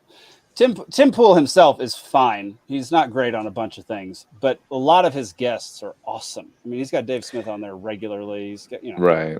Got Michael Malice on there. So I like watching his show. Him as his own political opinions and stuff. I could take it or leave it. This is very similar to saying something about any show where it's like Joe Rogan. It's like I don't really care that much about Joe Rogan, but he gets hella guests. That's it. Everybody always is like, "Oh, Joe Rogan told you to do that." Well, no, his freaking awesome expert guest who's been studying mushrooms for 50 years or something. Yeah. Exactly. Yeah. Let's see. Oh, interesting. Joshua Smith is coming on soon and going to promote the LP. All right, that's cool. Right on. All right. We got anything else to say about Trump? What's happening in Atlanta? Anything like that before we move on to the final topic of the night? What were some of the big takeaways from his Tucker interview, other than he just seemed to even keel? I mean, was he scoring any points? Saying anything good? Was he doubling down? Because I know, like, during the lockdowns, he was talking about abolishing the Fed. Yeah, that's kind of what he campaigned on. Yeah. Speaking of scoring points, there was a series of executive orders, and then there was even some COVID emergency legislation that gave him de facto control over the Treasury Department while he was president. But that stuff remained in place, and then it passed on to Joe Biden, and now we see what happened. I mean, also, hooray, he killed the petrodollar, kind of. Yeah. I mean, the first thing he said, like Tucker asked him about, like, what is he running on this time? And he said the number one issue is still the daggum border wall. So, like, that was a horrendous first answer. That's not a good start. Yeah. Yeah, that is not. No, like, his number one issue is the border wall. Who gives a crap? And he started talking about it like it was some great feat. We built 500 miles of border wall, and we'll build the rest, and all this. So garbage. All they have to do is go around. Yeah, I mean. Yeah. Well, and at this point, the wall's being built to keep us in. Yeah, I don't like. That's pretty funny. I don't like walls. Yeah, so I mean that was like right off the bat he led with that, which was not, no one wants to hear that. Even his supporters don't want to hear that. No one gives a crap about the border wall anymore. I mean, there are a few people who are freaking out about fentanyl and all that stuff, but like, if you're freaking out about fentanyl, then Ramaswamy would be your guy because he wants to start a war with the cartels. You know what? You know what would make fentanyl less of a problem? Honestly, if you just would decriminalize most drugs, and then you wouldn't have people dying from fentanyl because they would get 100%. What they thought they had. Like, turn the ATF into a superstore, and the DEA. Turn the DEA and the ATF into a superstore where you don't have to show your cartel card to get in an entrance. Just sell right out of the evidence room, Yeah. I feel like most of that evidence will be laced with fentanyl. Oh, that's fair, actually. Yeah. Don't use that stash. That's don't use the ones that've been confiscated. That seems like a bad idea. I don't know if I had any real like takeaways. I don't like. He's Trump. Like, he's going to do the exact same thing he did last time. He's very consistent in that. Yeah, he's a brand guy, man. Yeah. He's not going to change anything. He's not going to clean house this time. He's not reliable in any way, shape, or form to do exactly what he says he's going to do. Like, he's consistently inconsistent. Like, yeah.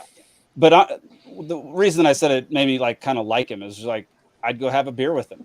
It's the George Bush thing. It's like, I'd go have a beer with Trump. I'd have a beer with him if he's buying, yeah. Did you watch the RFK one with Tucker? I've not watched the RFK one yet, or the Ramaswamy one. I'm halfway through that one. I would guess it's more interesting. Like, there's more being covered on that one. It's actually RFK is a critical watch. Thinker. Yeah. That's what happens when you have people who actually think for themselves and can form full, complex sentences. Yeah. It takes a minute, but he gets Ramaswamy with Nigel Farage. I haven't watched that one yet. No. Yeah. He made very similar points to the debate, and they mainly talk about climate change the whole time. And I was like, this is like the man, like, out of all the other candidates that would actually, reduce government spending. Like, it's probably still unlikely with, based on the history of the GOP, but out of all the other GOP candidates, he'd probably be the most likely. I agree with that. Yeah, it's like he's the only candidate I've ever seen that goes beyond, I'm going to cut spending, because they all say they're going to cut spending, but then they have no plan. Yeah, I am at least somewhat impressed by Vivek actually like knowing all of the like laws that give him the power to drastically reduce all these agencies. And he said at PorkFest, all the agencies that he can't outright eliminate, he's going to try to move the offices to unpleasant locations to try and make people quit. That's pretty great. I like that. So this is what kind of makes me think that he's not just a complete grift, because he's thought through a lot of this. Where this would be a very high effort grift if it were a grift. A very high effort grift. Spending a lot of his own money too. It's a long grift, yeah. I'm far from the first person to make this point, but the thing that's so infuriating about Trump was like when he became president, His job was to have read one book, to have known one thing about how the government works and how to govern, and he didn't do any of that. So he spent his entire presidency appointing people that he obviously should have known were just undermining him the entire time. Well, Trump did at least put what's-her-face over the Department of Education. Betsy DeVos. Yeah, the blonde that would sit cross-legged with her shoes on the couch and tweet. Yeah. Fair. He at least put her in there. Yeah. So once again, back to the Jack Lloyd thing. Like, and there are a bunch of libertarians saying stop promoting RFK and stop promoting Ramaswamy. One of the other reasons I think that is an incorrect stance at this stage. I would never promote RFK if he actually gets the candidacy, like if he's the actual candidate. Or the actual nominee. Sorry, if he's the actual nominee for the Democratic Party, I would never promote Ramaswamy once he is the Republican nominee. I think you're highlighting somebody who could take down two of the worst people that could be in the job, and so at the very least, you're gaining a little footing by promoting these people who do have some good ideas and aren't as horrific as all the other establishment candidates that are out there. I would even semantically sort of change the structure of what you're saying to, instead of promoting people with good ideas, just promote good ideas. And it might happen to be that some people have fucking more of them. I think it's okay to highlight good ideas. I don't care where they come from. Yeah. Well, then we would have Austin Peterson as a senator and not Josh Hawley. Yeah. Yeah. I like the idea of just like, thoughts for thought's sake or whatever. And then when the dust settles and you look at who has like a collection of more better thoughts, it's like, okay, then vote for them or whatever. But I really wish that we would get away from attaching thoughts to persons so much, you know what I mean? Because this gets into like the concept of like idolizing, or the opposite of like pushing away someone entirely. Really, this reminds me of the thing that we highlighted. I don't know if you were here for this, Jake, like the week where, or I threw it up in the chat where Trump was talking about like, anything that Trump says is bad, basically. And then when Trump says a good thing, like, oh yeah, I think that maybe it would be better for us to not be, involved in the war in Ukraine, or for that to end so people stop dying. And somehow that gets pushed back, and it's like, no, wait, hold on. I'm not a Trump fan, but I would like for people to stop dying too. Like I feel like that idea by itself can stand alone. But we can't not attach it to him. And that's the problem, again, with the media, that gets you to attach people and is like good or bad. And it's like, and then someone will say, anyway, it gets into a whole thing. Well, and PragerU made a whole bunch of money on a series of videos going around, various places in public and college campuses. And he would take Abraham Lincoln quotes and say, Donald Trump said it. And they'd be like, I hate that. I disagree with that. And he was like, well, actually, Abraham Lincoln said it, not Donald Trump. And they'd be like, that's actually pretty cool then. Or something that has some weird amount of sense, and then it's like it came from like an SS officer or something. It's like, be careful, like that you supported that, it can go both ways. Like, nice. Let's see, back a little bit. Kenneth said he was in Georgia for the 2020 presidential debates. You guys got to witness my first time public speaking. Was I at the 2020? I don't think I was there for that one. Were any of us there for that one? I know Alden wasn't. I live 5 minutes from Georgia only just recently. Yeah. Steve, were you at the 2020? I was not. I was watching it. I wasn't there, but interesting. All right, Kenneth, we didn't witness that. Apologies. I'm so sorry. Yeah, that fell flat. I'm sorry. My bad. All right. Well, if we've got nothing else to say about all the dum-dums running to rule our country, let's move on to a dum-dum who died today or yesterday or whenever it was.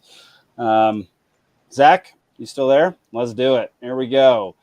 Yevgeny Prigozhin and Dmitry Utkin, I don't know, have been identified among the corpses collected from the crash site of the plane shot down by Russian air defense missiles near Moscow, Russia. Separately, Vladimir Orsechkin confirms through his own sources that Prigozhin and Yutkin are dead. Ooh. That's how you say his name? I guess so. This is not going to be very well tolerated, because Prigozhin was just he was just dropping some hard recruitment videos from Niger, talking about how Russia is maintaining stability and advancing freedom all around the world, specifically in Africa. And they were starting to make headway, and it looks like, with their allegiance with the BRICS nations and the Durban Accords coming up this week, it looks like they were actually, Russian imperialism was on the move again, is what it really started to feel like. Because they had, they have the narrative of being on the holy side right now. Because so then, what are the odds that it wasn't shot down by Russian military? Pretty high, considering there was a second plane that's owned by Prigozhin that was still in the air at the time this went down. That was over Moscow and landed safely. Interesting. So, I mean, my head immediately goes to conspiracy theory of United States, Ukraine, NATO, somebody shooting it down with Russian equipment. Right. While the BRICS nations are meeting, trying to expand, while they're gaining points in African nations, Russian imperialism is on the move. They have totally subrogated our SWIFT system. They've gotten under that. They've gotten around it. They've proven that they can actually flourish without using the American dollar. Because their economy for the last 8 months at least has been completely devoid of the American dollar, and their GDP is higher than it's been in 20 years. Wow. Gosh, it's almost like we should go off the dollar or something. Amen. Amen. Oh, man, that sounds so good. Yeah. So it's just, there's a lot of, I don't know how the dots connect. There's a lot of dots that just, there's many ways they can connect that just say that, we're not the good guys in this. And they're kicking our ass right now. So it's known, though, that it was shot down. Yeah. But it's not known who shot it down. Is that where we're at with it? So what they've gathered is, I read an article saying that a lot of the shrapnel from the missile is Russian metal from a Russian missile. So it wasn't a black hole that got this particular plane. Correct. Yeah, it was no black hole. John Lemon would be disappointed. Yeah. It wasn't a black hole. That was my first thought, though. Yeah. So it was not MH370. Yeah. You also got to take, it's so frustrating in this age of information. You never know what's actually real. Who knows? They're reporting that someone told someone that it was Prigozhin. Who the frick? He'll be alive. We don't freaking know. Turns out it was a 12-year-old girl's skeleton or something. Let's not. I don't want to do that. That sounds terrible. Well, that was Hitler. Hitler. Honestly, it was an adolescent female that was pulled out of Hitler's bunker. That was literally what I was referencing with this. Exactly. Yeah. I did not know gets that. It. Yeah. Okay. Sorry, I'm not as deep into the insanity that you are, Alden. It's my bad. I'm glad I've got Steven here to get my references. Yeah. Cheers. With all the stuff that they've told us about the Ukraine war, it's like, how can you trust anything that is said through a normal channel without a ton of verified sources? So, especially with the amount of people that die in planes. Apparently, I thought these were supposed to be safer than cars. And wasn't it? Pick a person, but I think it was JFK Jr. that was another one that died in a plane crash. Yeah. So, moral of the story for Prigozhin, don't fly Lufthansa. Lufthansa is a great airline. What are you talking about? No, it's not. They're known for their pilots ramming down into the mountains. What are you talking about? I'm kidding. Relax. They're a budget airline. Give me a break. Any yellow airline, it's no, don't do it. And also Spirit. Is Lufthansa yellow or are they blue now? Spirit's yellow. Lufthansa has yellow in their logo. That's what I thought, yeah. Yeah, but Turkish Air has yellow in their logo too, and Turkish Air is incredible. All right, never mind. Yeah, the Middle Eastern airlines are phenomenal. Yeah, Turkish Air, they know how to do it. It's almost a budget airline in that it's super cheap, but you get pampered, man. You get free alcohol, free meals, all sorts of stuff. And Turkish planes and Norwegian cruise ships, man. Yeah, there we go. Oh yeah, my wife follows a couple on Instagram that they stack up credit card points, and twice a year they take first class flights across the planet. And dude's kicked back in a recliner. He's getting this awesome catered meal. Yeah. He's getting drunk. He's taking naps, and it looks awesome. I had to pay extra for knee room on Spirit, man. Like, yeah, that's true. I'm not sure I'd want to rack up a whole bunch of airline miles and points with a credit card just to fly for 12 hours on a plane. Like that seems like a waste of money. You'd rather drive for 12 hours in your van. I'd much rather do that. Yeah. Or just not buy first class, because that's going to spend or business class or whatever it is. It's going to spend all your points for the last like 3 years. Is what that's going to cost. There's ways to do it. So they get the sign up bonus. They get the other credit card. They get the sign up bonus. They pay it off with that credit card. They get another credit card, pay that off, get that sign up bonus. They stack them all up. It's stuff they're going to pay off anyways. They get like this 3 to 6 month deferment with the no interest. This is why I'm poor, because I don't do all this. Like, dude, they're hedge inflation if you do it right. You know, if you're a Robert Kiyosaki type and you understand that debt is currency these days, and you can leverage that, you don't actually have to have money to spend money. Poor dad guy. Yeah. He's cool. Yeah, he does talk a lot about that. He's an interesting guy. Yeah, and that's kind of. Sorry, go ahead. I'll let you go. I was going to ramble on Kiyosaki stuff. Oh, I was saying it is kind of strange people's fascination with flying first class, because it's so much more expensive than like just regular seats. And people are like, oh, well, you can sit in a nice chair and have a nice meal. I'm like, well, I could do that in my apartment. The whole reason I'm getting on the plane is to be able to fly somewhere. I don't want to pay an extra $1,000 to do something that I do all the time. Except how practical, yeah. But it is way more out of your pocket. True. Points. I mean, it makes more sense to do with points than with dollar bills. Like, it's crazy to me. Like, because it is way more. Like, you could get a Delta flight for like $200 round trip, or you could do first class for like $2,000. Like, and that's the only way it makes sense too. Is if you're stacking, sign up bonuses and reward points and this and that, and you get all these little freebies. There's ways to navigate the system. Like if you watch these shows for extreme couponing, like there are certain grocery stores, certain days of the week they'll double a manufacturer's coupon, and then you wait till they do like a 2-for-1 for the store deal, and then you go in there with the manufacturer's coupon and you double that. And that's how you wind up with 10 bottles of dish soap for $2. Same concept, just with a bigger scale. I've watched a few episodes of Extreme Couponers on TLC, I regret to admit. And is that a show? Yes. Yeah. But the only way that it works is essentially these people, instead of having a job, their job is to go couponing. Oh, that sounds so awesome. Like they get all this free food, but then like that's the only way that they like get. But it takes as much time as like a job. They're stay-at-home moms. The husband calls her and says, "Hey, honey, the union gave us a pay cut. We got to find a way to make this dollar stretch." And she's like, "Say no more, fam. I'm getting that red source right now. Grabbing them coupons." Zach, go ahead and pull up that next article. Do you think Putin's going to collect the $250,000 reward from the FBI for killing Prigozhin? It's literally a reward for killing. Oh my god!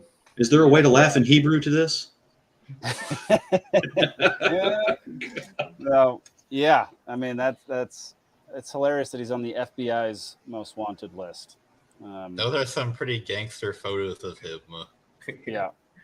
It's all the same place too. He's wearing the exact I was going to say tie. it's the same tie and the same bloodshot eyes. Yeah. So, that's an interesting one. We were talking a little bit about it earlier, but like, what effect does this have on like the inner workings of the Russian military?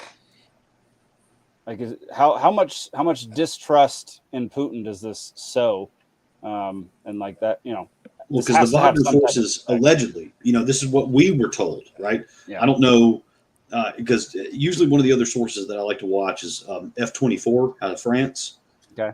Because they're usually pretty good. That they'll be like, oh, the dumb Americans think this and this and this about this issue. Especially when it's international affairs.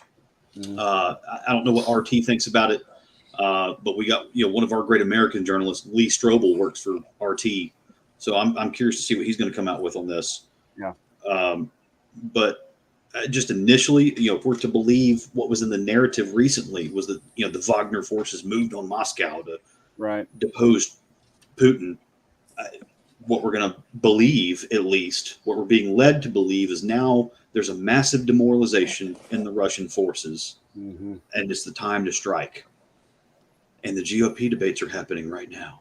No, I would be very hesitant before we started to think that it was some sort of op targeted at the American people, because as Suhas often reminds me, a sizable minority of the U.S. population can't name the 3 branches of government.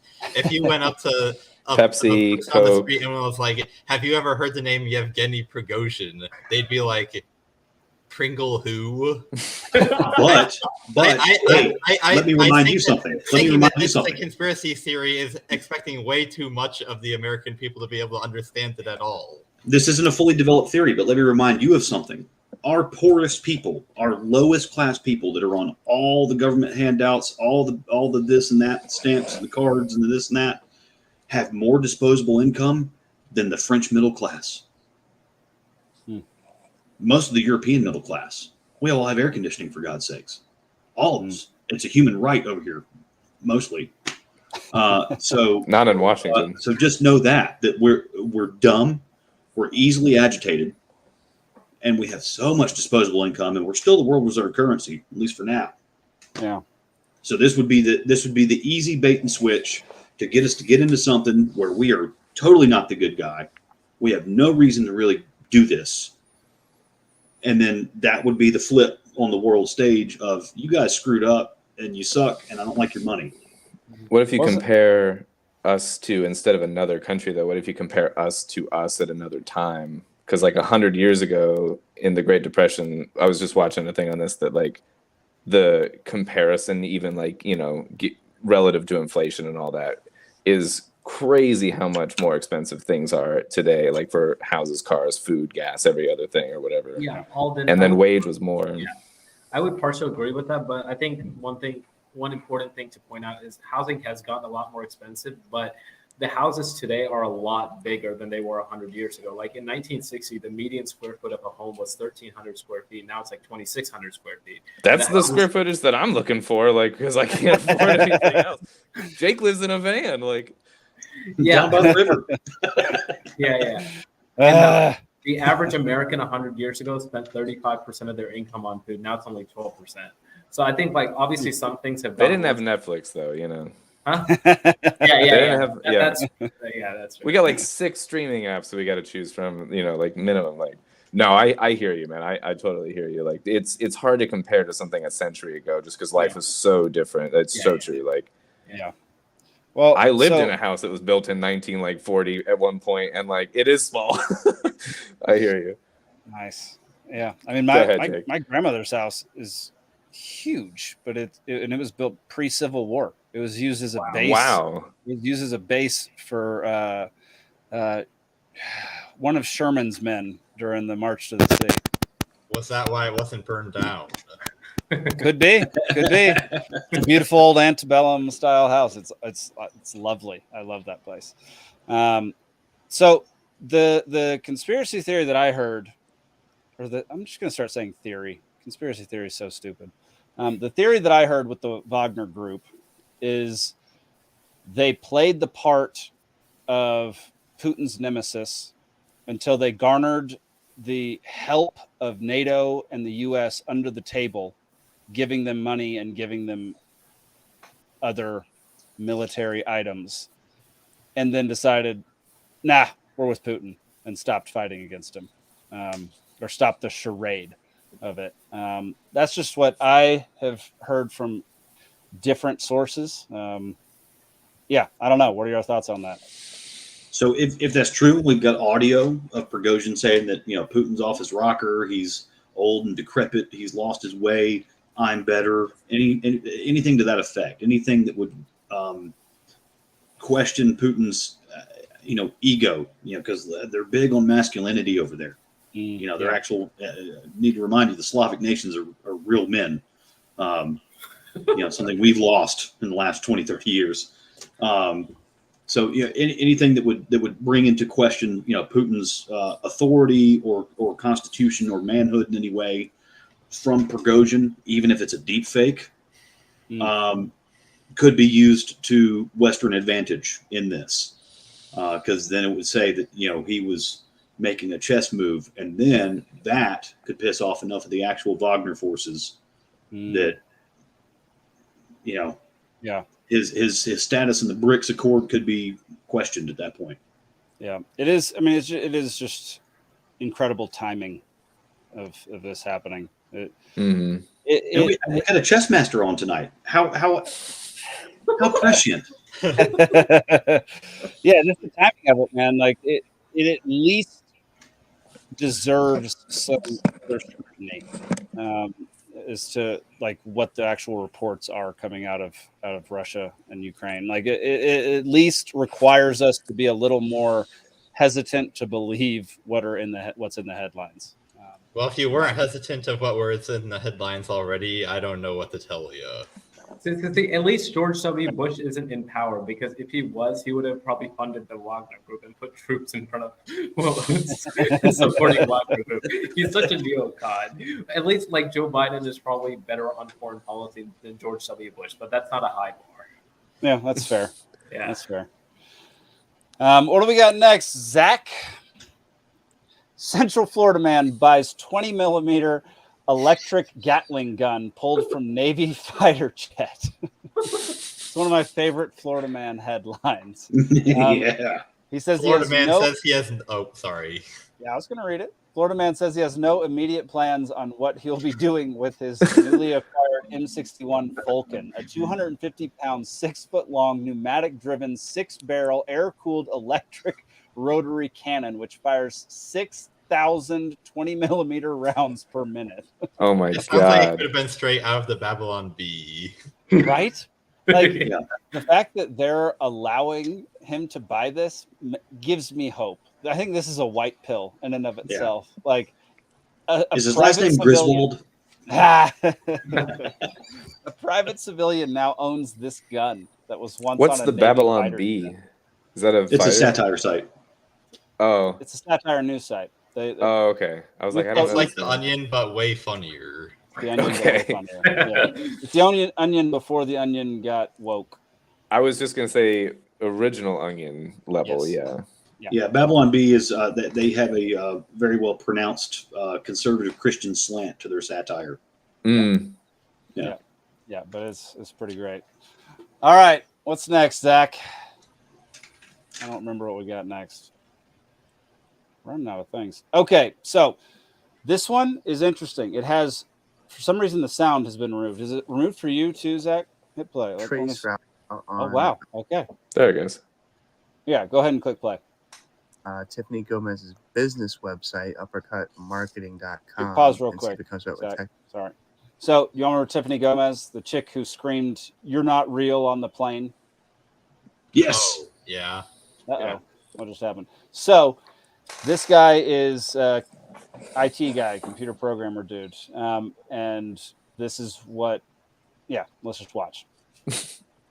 We're going to trace route on Tiffany Gomez's business website, uppercutmarketing.com, and see if it comes out with Texas coordinates. Let's do that. Uppercutmarketing.com, 23.229.236.7. It's hosted on GoDaddy, so it comes back to Tempe, Arizona, but it also says the host server is 7.236.229.23.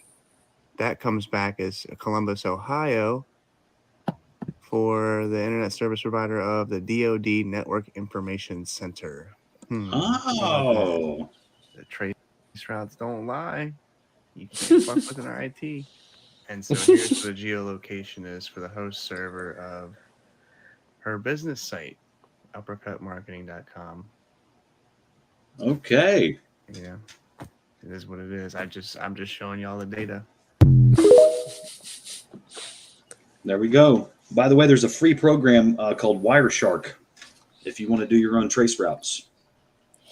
So if you really want to mess with some folks that are next to you at Starbucks on an open Wi-Fi network, and I've done this before, and I wound up deleting Wireshark off my laptop because of this, because you go up and know somebody's name, and they're like, "Wait a second, how do you know that?" And it's like, "Well, it's an open Wi-Fi, and you're doing business, and I just followed you." Jeez. Yeah. I just found that to be super interesting. So I don't know the original clip. Someone said someone wasn't real on a plane. Yeah. Yes. Zach, see if you can find that clip because it's weird and bizarre. Is this like, wait, is this when someone tries to tell her to put on a mask or something? Or what was No. She's saying she's next to a lizard person. Yeah. Oh, I don't know what this is. Wow. Oh, yeah. And she also looks like she might have been hanging out with Janet Yellen in China. Yeah. Dilated pupils and everything. Well, yeah, I just found it interesting that he was able to trace that IP all the way through to a, military base. Yeah. It's freaking bizarre, man. What is it, like the 6 degrees of separation? Like, but now instead of celebrities, like we're all 6 degrees away from a military base somewhere. Like, Hannah says you need to be. I need to be more. Yeah, that's fair. Yeah.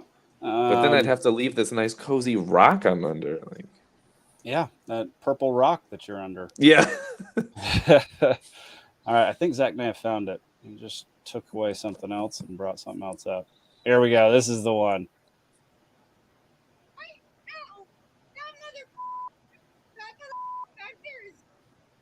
Turn it up. There you go. Not real. You right now. That mother back there is not real. I'm telling you, I'm getting the off, and there's a reason why I'm getting the off, and everyone can either believe it or they cannot believe it. I don't give two fucks, but I am telling you right now, that mother back there is not real. And you can sit on this plane and you can die with them or not. I'm not going to. Bye. And there's a reason why I'm getting bye. They cannot believe it. I don't give two fucks, but I am telling you right now, that mother back there is not real. So yeah, I don't really. So is he a robot? Is he a clone? Is she high? Yeah, it's is one it of all the psyop? One of the weirdest. It's one of the weirdest videos there is, like of a plane freak out. Because normally, like, guy screaming at a baby, you can understand why he wants to scream at a baby, but just don't do that. Like, just don't scream at a baby for crying on a plane. But like, this is ridiculous. Like, what is she even talking about? She's nonsensical. So I don't know what this was.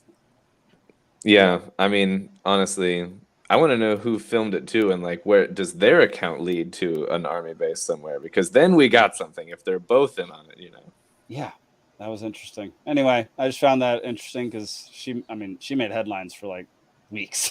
I mean, honestly, I didn't know about this particular thing, but I'm not like surprised at the retracing. You know, I don't know. I've seen weirder things. Yeah, fair enough. Zach, what do we got next? Is it funny stuff yet, or is it just? I don't know. All right, so this is probably from like a week ago. 5 days ago. Yeah, go ahead, play it. Kessler from the Washington Post had a fact check about Joe Biden from earlier this month, noting that Hunter Biden admitted in court in July that he was in fact paid substantial sums from Chinese companies. Kessler wrote, Hunter Biden reported nearly $2.4 million in income in 2017 and $2.2 million in income in 2018, most of which came from Chinese or Ukrainian interests. But this directly goes against what Joe Biden said in the debate in 2020 with Donald Trump. Take a listen. My son has not made money in terms of this thing about what are you talking about? China. Once you None of became that vice is president, true. he made a fortune in Ukraine, in China, in Moscow, That is simply and various not other places. true. So it's from two different debates, but I mean, Trump was right. I mean, he did make a fortune from China, and Joe Biden was wrong. So my thoughts. The fact on that this, CNN is saying it. There we go. Does this mean Joe Biden's dead? Like, is he over?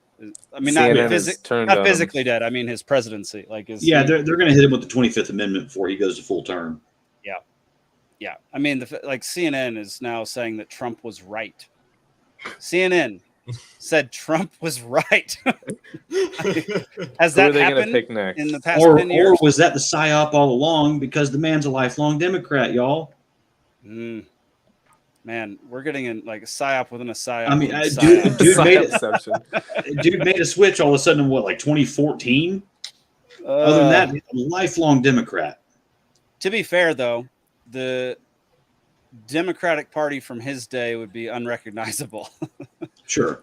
Yeah. Like 30 years ago, Democrats were not what they are now. So, like, Right. if your principles stay the exact same, if you have any principles, I don't think he does. But if your principles stayed the exact same, you would no longer be a Democrat if you were a Democrat 30 years ago. So I don't know. But like the fact that CNN is allowing Jake Tapper to say that Trump was right and Biden was wrong, I think signals the end. Like, there's no way that Biden makes the next presidency. Like, there's no way he gets. It kind of signals a shift in if the media is changing its show pony. But then the question is, like, how are they going to do this without a legit candidate to replace him? Like, I think the closest one would be Gavin Newsom. It ain't going to be. Has entered the chat. Yeah, Gavin Newsom. No, it's gonna be Michael Obama. I'm pretty sure she said she will not run. Period. Yeah, I think she said that the other day. Yeah. But like, Newsom would be the only one. But do people actually like Newsom outside of morons in California? Like, how does he poll well? Other places. Yeah, morons in other places. Like, does anybody know anything about the Democratic polling right now? Because I know nothing. According to the prediction markets, like they predict it, like the betting markets, he's actually like I think the third most after Robert F. Kennedy. Interesting. Yeah. Higher than Michelle Obama. Yes. Wow.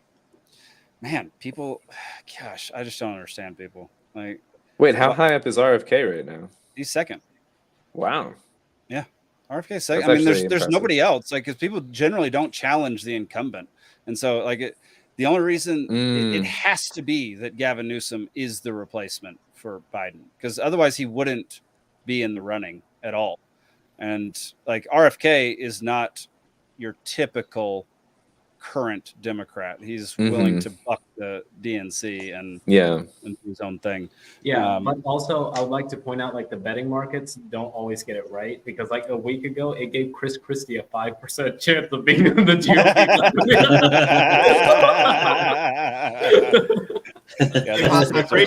I'm pretty sure I told you to short that. You should have listened. Yeah, no, that was never going to work out for him. Goodness gracious. Anyway, I just found that super interesting that, I mean, if there isn't a bigger signal of the end of a presidency, I mean, CNN saying that a Republican is correct is got to be. I think it is signaling, yeah. I mean, it might be a signal really for the end of times. Like, I don't even know. Let's see. Hannah says, all I'll say is Gavin Newsom sends a lot of political emails for someone with no intent to run. And I guess, Hannah, don't be ashamed. You give to the DNC. It's not your fault. Not your fault. Well, tricked into it. American Psycho's on his term limits right now with being governor, right? Like, he can't run again. Correct. He's Pelosi's nephew, so he's tied in with the mob in New York. I completely Is he forgot really? about that. Yeah. He was Pelosi's nephew. Yeah. Gosh, that family sucks ass. Oh, yeah. I didn't know that. I did not know that. So it's his turn. Yeah, somebody mentioned that the other day on Tim Pool. Another reason to listen to Tim Pool. Well, I got it from Dr. Savage a year and a half ago. So Okay. All right. Well, let's. Anybody got anything else to say about anything in the news right now before we go to the only two funny things that I was able to find? I would like to promote a book right now. So Do it, Suhas. So a book is coming out in mid-September. It's called Social Justice Fallacies by the great and legendary Thomas Sowell. So I would encourage. He's going to be interviewed on Uncommon Knowledge by Peter Robinson. Okay. And so I'm very excited for the book to come out. You know, he is 93 years old, so we don't know how many more books he can actually write. But so I'm very excited for that to come out. I encourage everybody to go buy it. Name it again. What's the name of it again? Social Justice Fallacies. Social Justice Fallacies by Thomas Sowell. Yes, please. I'll absolutely get the audiobook and listen to that. Yeah. All right. Absolutely. Yeah, no one's got anything else. Zach, let's go to the funny stuff. Oh, wait, hold on. Go back. I was gonna ask how we feel about instead of like waiting to do all of a 9/11 thing, like what if I did like one 9/11 fact a day at the end? Just like, all right, what's your 9/11 fact disseminate of the day, Alden? What's your 9/11 fact of the day? I was gonna do something that I was reminded of when we were talking about like this woman on the plane and then like tracing back like 3 degrees away from like an army base or whatever. Okay.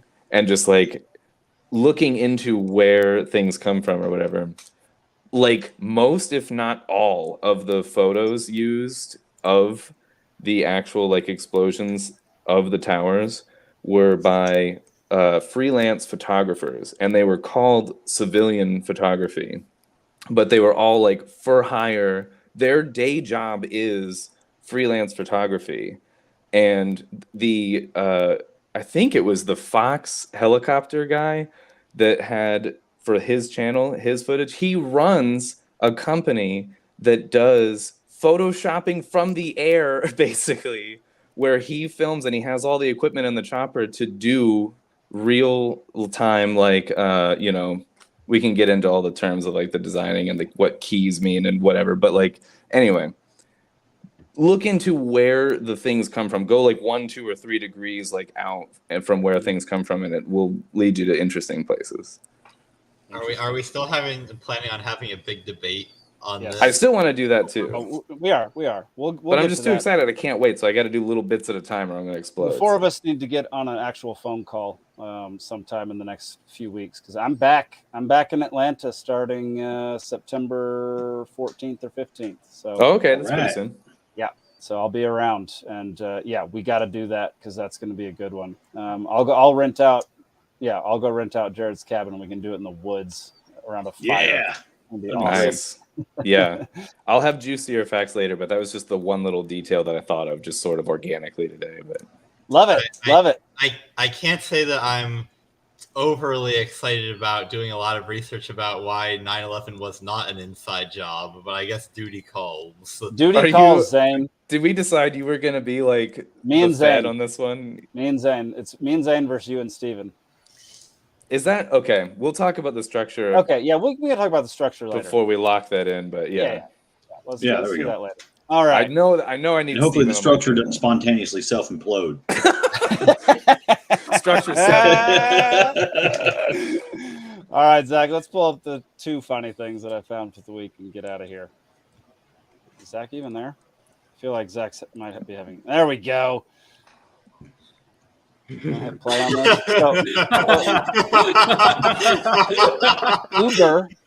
Uber now gives you an option to pay to find a walking buddy. That's so weird. You gotta hit play on that, man. Because that how to make money on this thing. It's simply too good. Gotta figure out how to make money on this. I really want to. If y'all don't know him, that's the guy from I Think You Should Leave.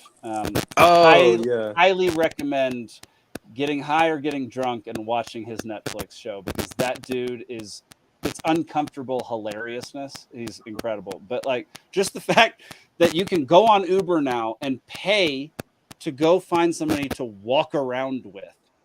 In this case, $7.50 just to walk with somebody.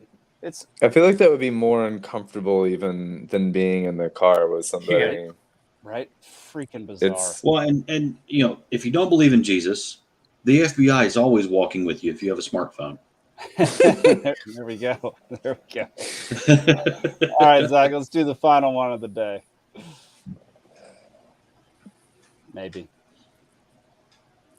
Zachary. There we go. Love it. Okay, so this is a 911 dispatch call. Refresh. There we go. No, that's fine. That's fine. Particular emergency here. My cat attacked our 7-month-old child, and I kicked the button, the cat in the rear, and it has went off over the edge, and we aren't safe around the cat. It's a very large Himalayan, and we're trapped in our bedroom. He won't let us out of our door. Does the child need medical attention? No, he's just got scratches on his forehead. But the cat, we don't know what to do about the cat. He's trying to attack us. He's very, very, very, very hostile. So I tried to get a hold of animal control. Hang on just a second. You guys are inside your bedroom right now. Yeah, and when I leave out the bedroom to let the police in, I'm gonna have to fight this cat. How large? 22 pounds, maybe. You said your child does not need medical attention, right? No, he just got a couple gashes on his forehead. They're very small, puncture ones, little punctures. He's got a little bump. I kind of got the cat before he did any more damage. Okay, and do you think the cat is ill? I don't know. I think that the cat he's got kind of a history of violence. He's kind of a violent cat already, but he's bad right now. That was literally a hostage situation phone call because of a cat. It sounds like a prank, but I believe it. Like it's calls like that. Like I was this close at one time to getting a Savannah cat because there's breeders down in Vienna, Georgia. It's town in South Georgia. It's spelled like Vienna, but it's Vienna. Not far from Dublin, so you can go get some good almonds and good peanuts down there. And $7,500 you can get a Savannah cat. I mean, you got to go through a little training course, but these things are expensive. They're mini cheetahs. I mean, it's interesting. We got to get one so that Adam Nutter can fight. I was just going to mention Adam Nutter. Yeah. yeah. I mean, these things get up to 75 pounds, dude. They play fetch. They'll get in the shower with you. You can take them for a walk. Hey, whoa! Why did you mention the shower thing, you freaking weirdo? Well, because most cats get flipped out when they get wet. So what do you do with your cat? You know. Well, I mean, my current cat, like I feed it and tell it to get the hell off of me. You know. Just the fact that these people were literally trapped in their own bedroom, just picturing that in my head is hysterical. Yeah. So the Himalayan, a 22-pound Himalayan, is that like a lynx? I mean, is this like a? I think those are the ones that look kind of like it. It's not that big of a cat. Like, just take a bat and whack that thing, man. I don't know, man. My cat's 21 pounds, and he's a tough motherfucker, man. Yeah, I feel like though, if you walked into the room with a bat, that cat can't. Yeah, but then you're killing the cat. You know what I mean? Like they're gonna kill the cat anyway. Yeah, that cat is dead. If that cat was attacking my kid, I'm going for the throat. I'm gonna get scratched, but it's going down. Yeah, if you grab it by the neck and then just hold it out here, it's like I don't know. It can only reach your arm, I guess, right? You know, we can take cats. Your arm would get shredded if you. That exposes. You have to hold it by wrist. the back of the neck. Yeah, you got to put a knee on the midsection and kind of lean into the whole throat. You got to put duct tape on his back, and then they lay down. And then for instructions on how to kill a cat, Liberty Libations. There we go. Have you seen that where someone puts tape on the cat's back and the cat just like lays flat? Like yeah, you have no idea what's going on. Did y'all see that scene where it's like the woman in an airplane? Not the imaginary woman. Right. Okay. The woman puts so much tape around her seat, and it's and the flight attendants had to come over and like get the tape off because she wanted like privacy. I wish that they would just get the tape and like put it over the cat. What did she try to tape up, like a hospital curtain type thing or something? Or all that one. She basically tried to tape an entire like a wall, like a divider. It was wow. It was so dumb. I mean, points for creativity. You know, that's original. It's pretty creative. All right, y'all. That'll do it. That'll do it for this week. Suhas, thank you for joining us, man. It was a pleasure. Yeah, man. Yeah, I really appreciate it. Yeah. Awesome. Steven, Alden, Zane, as usual, great time having you. Great time talking with y'all for a couple hours. Look forward to this all week, every week. So thank y'all.